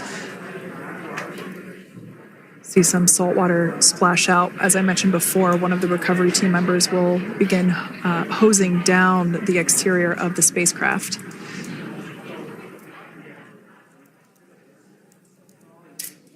So you are continuing to get some great live views on your screen of Crew-9, which includes NASA astronauts Nick Hague, Suni Williams, Butch Wilmore, and Roscosmos cosmonaut Aleksandr Gorbunov, who splashed down off the coast of Tallahassee, Florida, 2:57 p.m. Pacific time this afternoon. Now working to get that spacecraft situated in the nest. Just making some final adjustments and tweaks to ensure that it's nice and secure.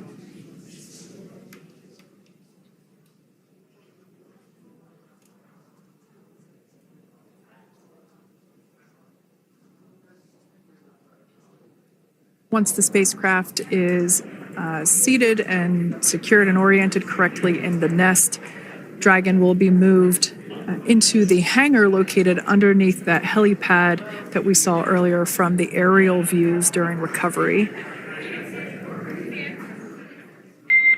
All right, Freedom, looks like you are settled into the nest now. Team is working through hypergol sweeps. Copy all.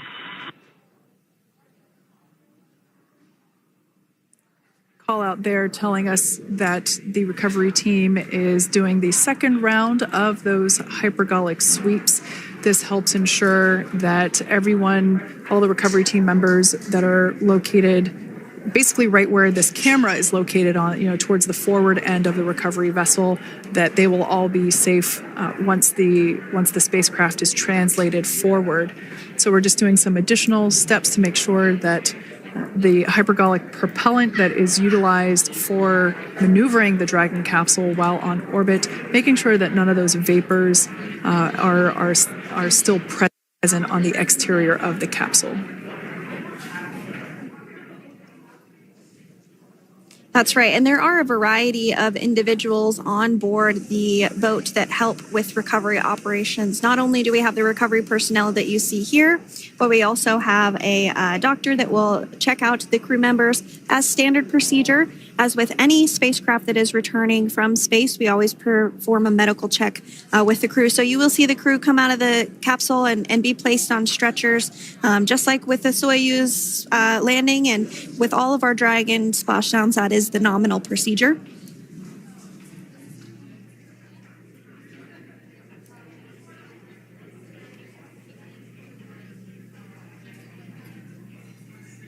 We'll stand by to see Dragon Freedom translate or scooch up a little bit closer to the camera angle that we're seeing right here. And then teams will step through procedures to get that side hatch opened. You see it right in the center of your screen there. It's kind of that rectangular shape. It has not been opened since Crew-9, which include Nick Hague and Aleksandr Gorbunov, launched back in September from the Kennedy Space Center in Florida. So that will be the very first time that hatch is opened. Once docked to the International Space Station, crew enter through the top hatch, which was where the nose cone is now closed. That's the hatch that they actually utilize to go ahead and get inside the International Space Station.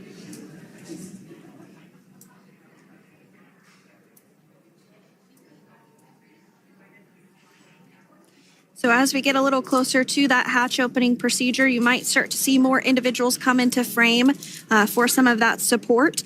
The ship has a maximum capacity of a little over 40 people on board, and it takes a variety of different roles, as we've discussed, to support. Also on board is the chief of the astronaut office for NASA, that's Joe Acaba.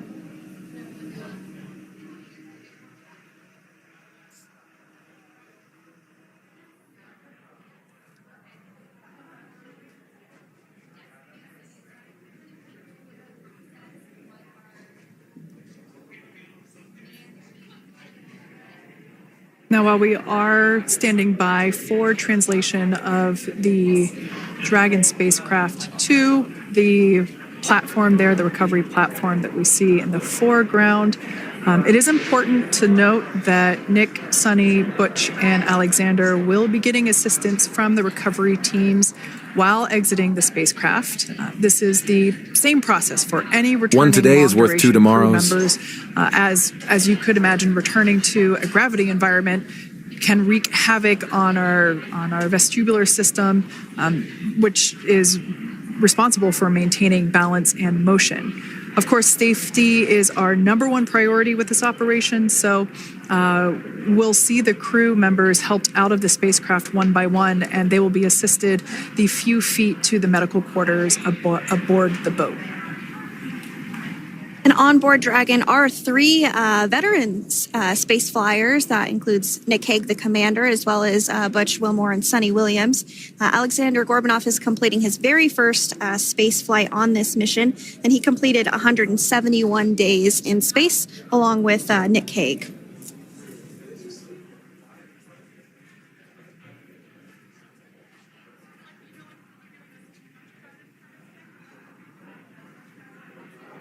For those of you that have just recently joined us, well, I would encourage you to hit that rewind button and go back a few minutes. It was a beautiful splashdown of Dragon Freedom with the Crew-9 cohort on board. They had an on-time splashdown at 5:57 p.m. Eastern Time, 2:57 p.m. Pacific Time. We can see that the spacecraft... Freedom translation is in progress. And seal it. We can see that spacecraft was successfully recovered from the ocean surface and is now being washed with fresh water, as obviously they splashed down in salt water. So we're trying to rinse off as much of that salt water as possible. And we can see the spacecraft continuing to move closer and closer to that recovery deck. Freedom, the crew is working on side hatch opening now. Expect hatch open in about 2 minutes. Okay, copy that. And Kira, just wanted to say that to you guys, you and the team did an awesome job, both uphill and downhill. Just really impressed. Thank you. Thanks, Nick. It's been an honor. This is a pretty exciting moment coming up. We are working to open the side hatch. One thing that may not be obvious from, just looking at the spacecraft here is that this side hatch that we're about to open, the last time it was open was when this spacecraft was at the launch pad. This side hatch is what is used for initial capsule ingress and final capsule egress, but all comings and goings from the spacecraft while it is on board the space station are from the forward hatch, which is located at the top of the spacecraft under that nose cone. So this is a pretty exciting moment because it will be the crew's first breath of fresh air since boarding their ships at the start of their journeys last year. And the very first person that will have the opportunity to say hello to the crew once that hatch is open is a SpaceX medical recovery personnel representative. Then we'll see procedures take place to remove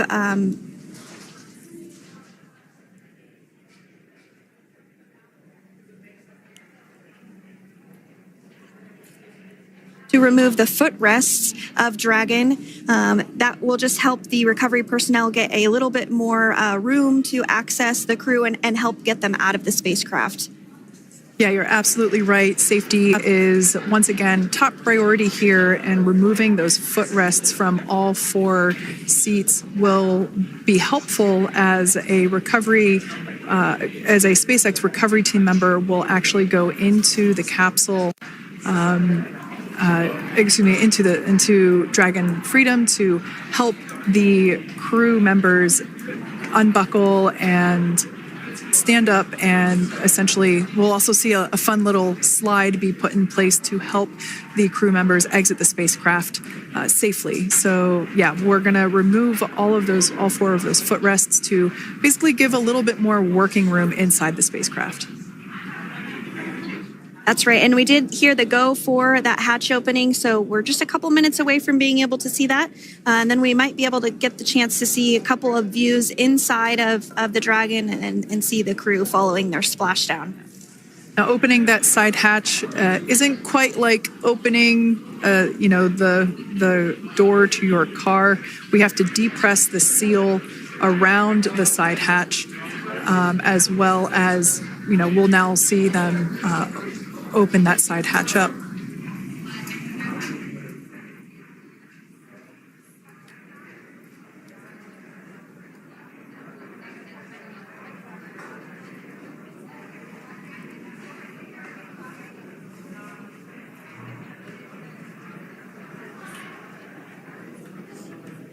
And there you have it. The side hatch is open for the first time since September.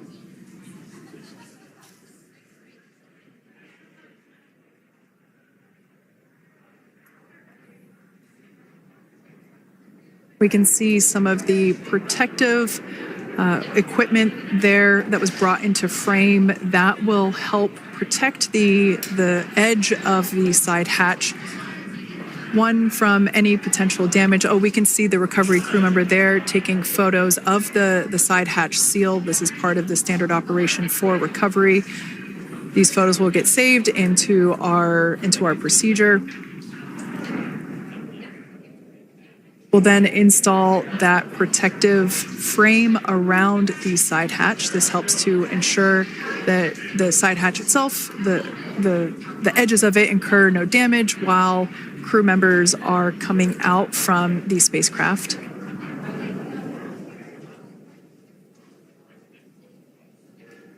If you missed it, there was also a recovery team member that went inside.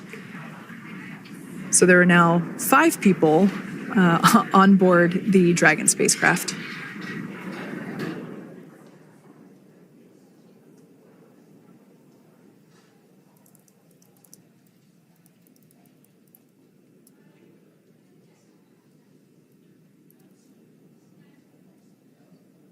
And if you are just joining us, it has not yet even been an hour since Crew-9 splashed down off the coast of Tallahassee, Florida at 2:57 p.m. Pacific time.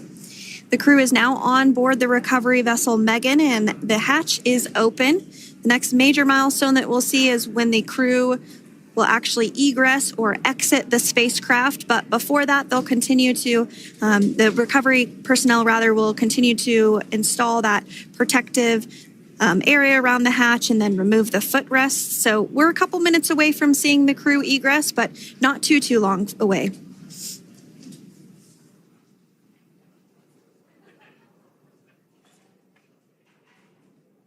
We'll probably see those footrests being handed out here in the near future, as I mentioned before. Oh, of course, we got to get a well-documented photo of the moment. Although we can't see it from here, I'm pretty sure there are 4 smiles on board right now. And we did hear that report out from the commander, Nick Hague, following splashdown, that there were four smiles as far as he could see. Yeah, capsule full of grins. Now, generally speaking... And there we do see Crew-9, some happy waves, smiles all around back on Earth.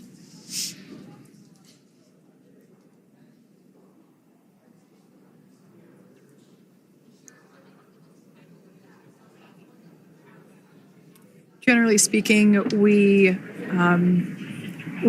have the individuals in the 2 center seats of the spacecraft exit first. You might hear us refer to this as the exit process as egress. It's just another term for exiting the spacecraft. Generally speaking, we most of the time have the 2 center seats egress first, as it makes moving around inside the capsule a little bit easier.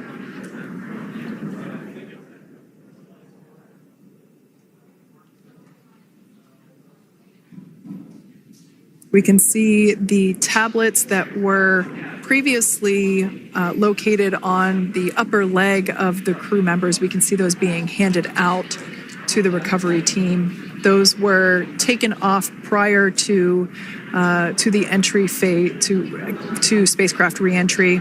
Those had to be stored and secured prior to dynamic operations.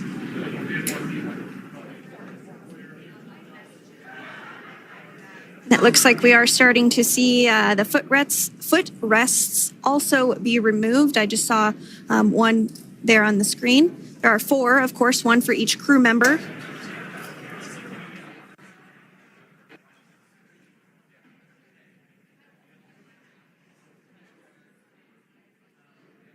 Those footrests are made out of carbon fiber and are actually sized appropriately for each crew member, as everybody has different measurements and different leg lengths. Same goes for the armrests and the bucket length of each seat. We size those appropriately for the crew members and to ensure their comfort and safety.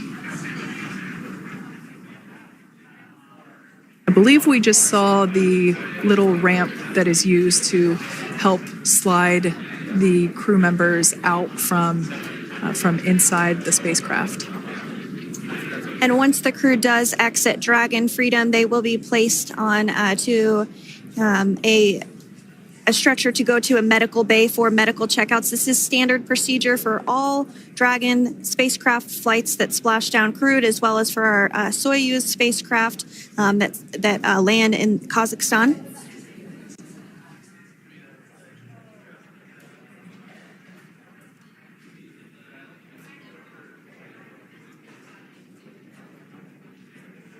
We could see the exterior of Dragon Freedom quite clearly in this shot, and it's such a beautiful sight. I personally prefer the capsule when it has some of that charring from atmospheric reentry. It is the signature sign of a capsule that has returned to Earth.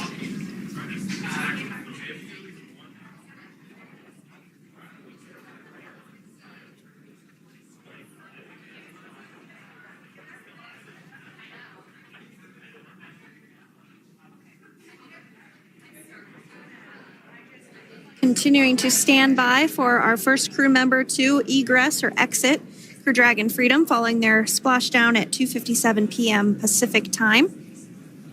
Dragon undocked from the International Space Station at 10:05 p.m. Pacific just yesterday, so it was about 17 hours of phasing.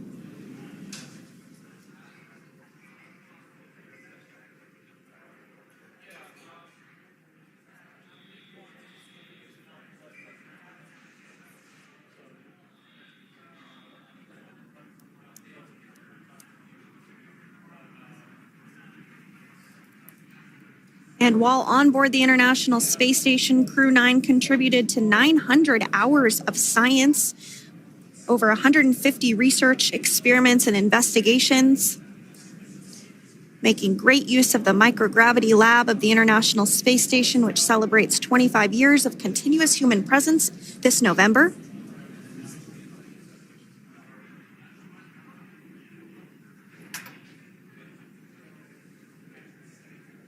Looks like we're about to get our first crew member here upon egress of the Dragon spacecraft.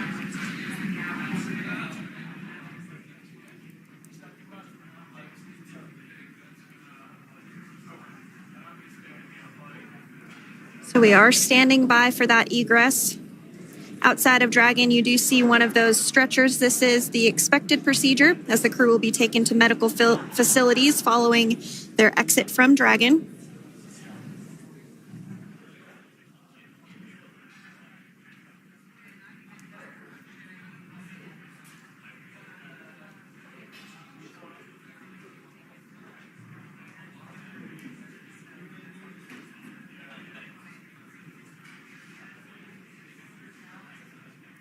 We can see folks on board clapping as our first crew member. And that is NASA astronaut Nick Hague, commander of Crew-9, now out of Crew Dragon Freedom. Some smiles, thumbs up, and a wave. Can't get any better than that. Yeah, that is one happy camper, that's for sure. As we said before, it is standard procedure for all of our long-duration crew members to receive assistance upon egressing from the spacecraft. We basically help them move off of the recovery deck and into the private medical quarters for their initial consultation with the SpaceX flight surgeon. So we'll see that take place for all 4 of our crew members today.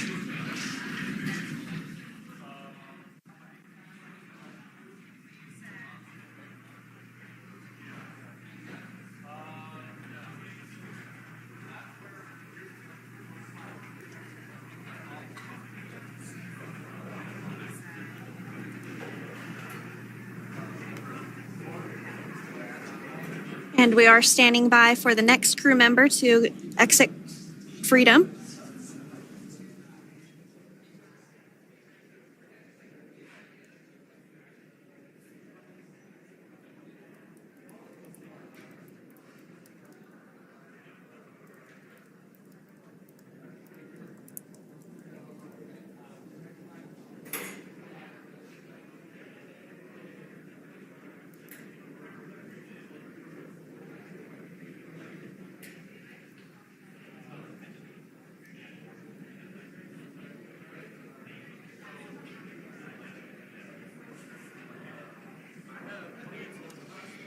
Next up out of the capsule, we expect Roscosmos cosmonaut Aleksandr Gorbunov.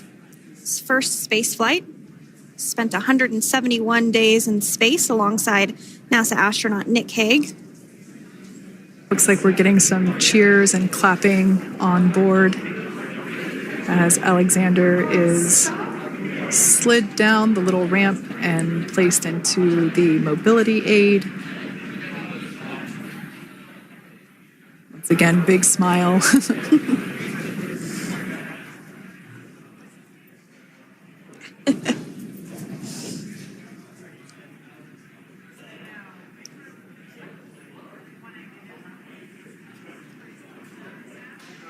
Now, the 2 crew members remaining in Dragon are NASA astronauts Suni Williams and Butch Wilmore. They completed 286 days in space. One of the remaining footrests being removed from the Dragon spacecraft.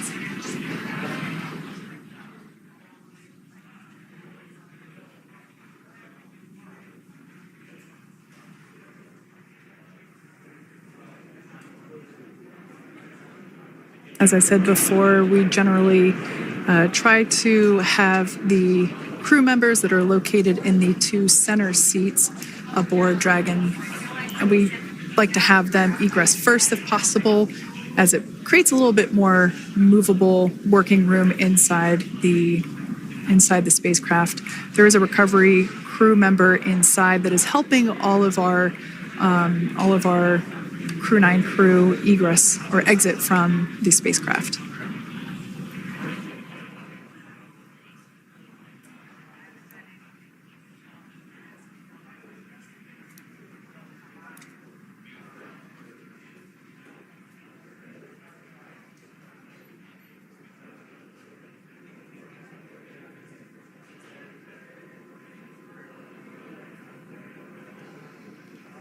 We are standing by for the next crew member to egress or exit Crew Dragon Freedom following the splashdown not even an hour ago at 2:57 p.m. Pacific time.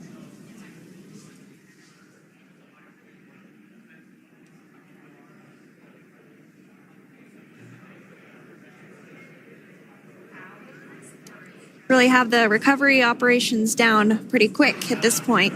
Yeah, it's pretty incredible to think that just 5 years ago when we were doing the initial demonstration missions of the Dragon for Crew Dragon, that now we're under about 30 minutes for, to retrieve the spacecraft from the water, and just several minutes here while it's been on board, and to get everyone, really to get that side hatch open.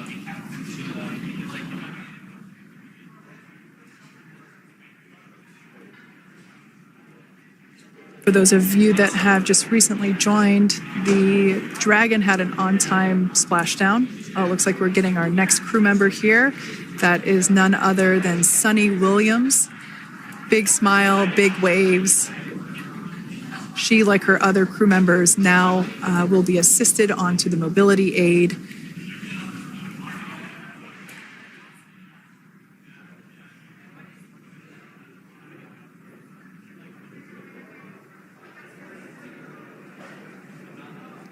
There we have it, some waves, some thumbs up, and some smiles. Definitely seems to be a theme among all recovery operations. Absolutely. And of course, that leaves NASA astronaut Butch Wilmore inside Dragon in seat 4.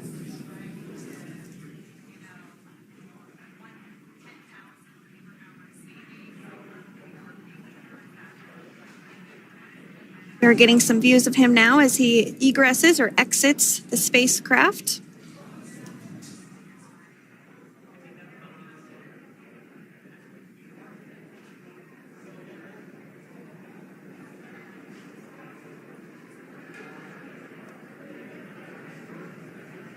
Once again, some elation and cheers there from Butch Wilmore.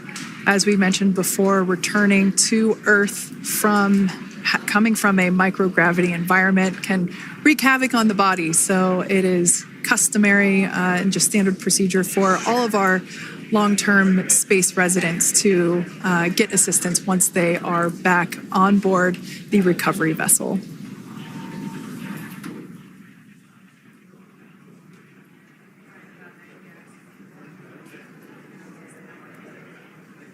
Well, now that Nick, Butch, Suni, and Alexander are safely back home on Earth and getting checked out by the NASA medical team, we're going to wrap up our live coverage of their return. The Crew-9 mission began a little differently than usual since Butch Wilmore and Suni Williams were already aboard the space station when Nick Hague and Aleksandr Gorbunov arrived on the Crew-9 spacecraft in September. Having arrived as the crew flight test crew for Starliner, Wilmore and Williams were fully incorporated into the space station's Expedition 72 team and began research and other work aboard the station along with the other crew members. Williams commanded the orbiting laboratory for much of the expedition. After a successful liftoff and separation from Falcon 9, Nick and Alexander made a short flight on board Dragon to the International Space Station. Veterans of long-duration space station missions, both Williams and Wilmore conducted spacewalks during their 9 months in space. Like all crews on the station, Crew-9 had the ability to leave at any point had there been an emergency. With their full duration mission coming to an end, the crew began packing up their personal items for their return to Earth about a week ago and worked through tasks and shared lessons learned with Crew-10 teams as they arrived a few days ago. Their journey home began about 17 hours ago when they closed the forward hatch to Dragon and undocked from the space station at 10:05 p.m. Pacific, 1:05 a.m. Eastern. After 4 successful departure burns and a phasing burn to line up their orbit, Nick, Butch, Suni, and Aleksandr rested for a few hours before waking up to prepare for re-entry this morning. We jettisoned Dragon's trunk and performed our final on-orbit maneuver, the approximately 7.5-minute-long deorbit burn, and that occurred at 2:11 p.m. Pacific, 5:11 p.m. Eastern Time. And that sent Dragon on its path home. The spacecraft re-entered the Earth's atmosphere and slowed its descent with successful deployments of 2 drogue parachutes and 4 main parachutes, with the final splashdown occurring off the coast of Tallahassee, Florida at 2:57 p.m. Pacific, 5:57 p.m. Eastern. Following that successful splashdown, we saw SpaceX recovery experts move in and prepare Dragon Freedom for its lift onto the recovery vessel. And just a little less than an hour following splashdown, we saw Nick, Suni, Butch, and Aleksandr make their way out of Dragon and into the recovery ship's medical facilities, safe and sound. Next up, they'll catch a helicopter flight back to shore, where they'll transfer to aircraft that will take them home. The astronauts will take a NASA plane for the short flight back to Houston, where they'll be reunited with family and friends to bring an end to this mission. It's been an honor and a privilege to share their journey with all of you as we continue this new era in human spaceflight.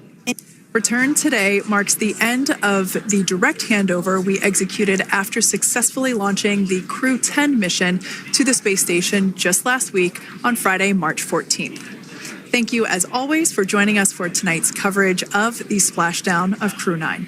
Remember to follow SpaceX on X and NASA online and on social media for updates for the very latest on crew and cargo flights to and from the International Space Station. And we'll continue to share the progress of Nick, Suni, Butch, and Aleksandr on social media as they travel back home.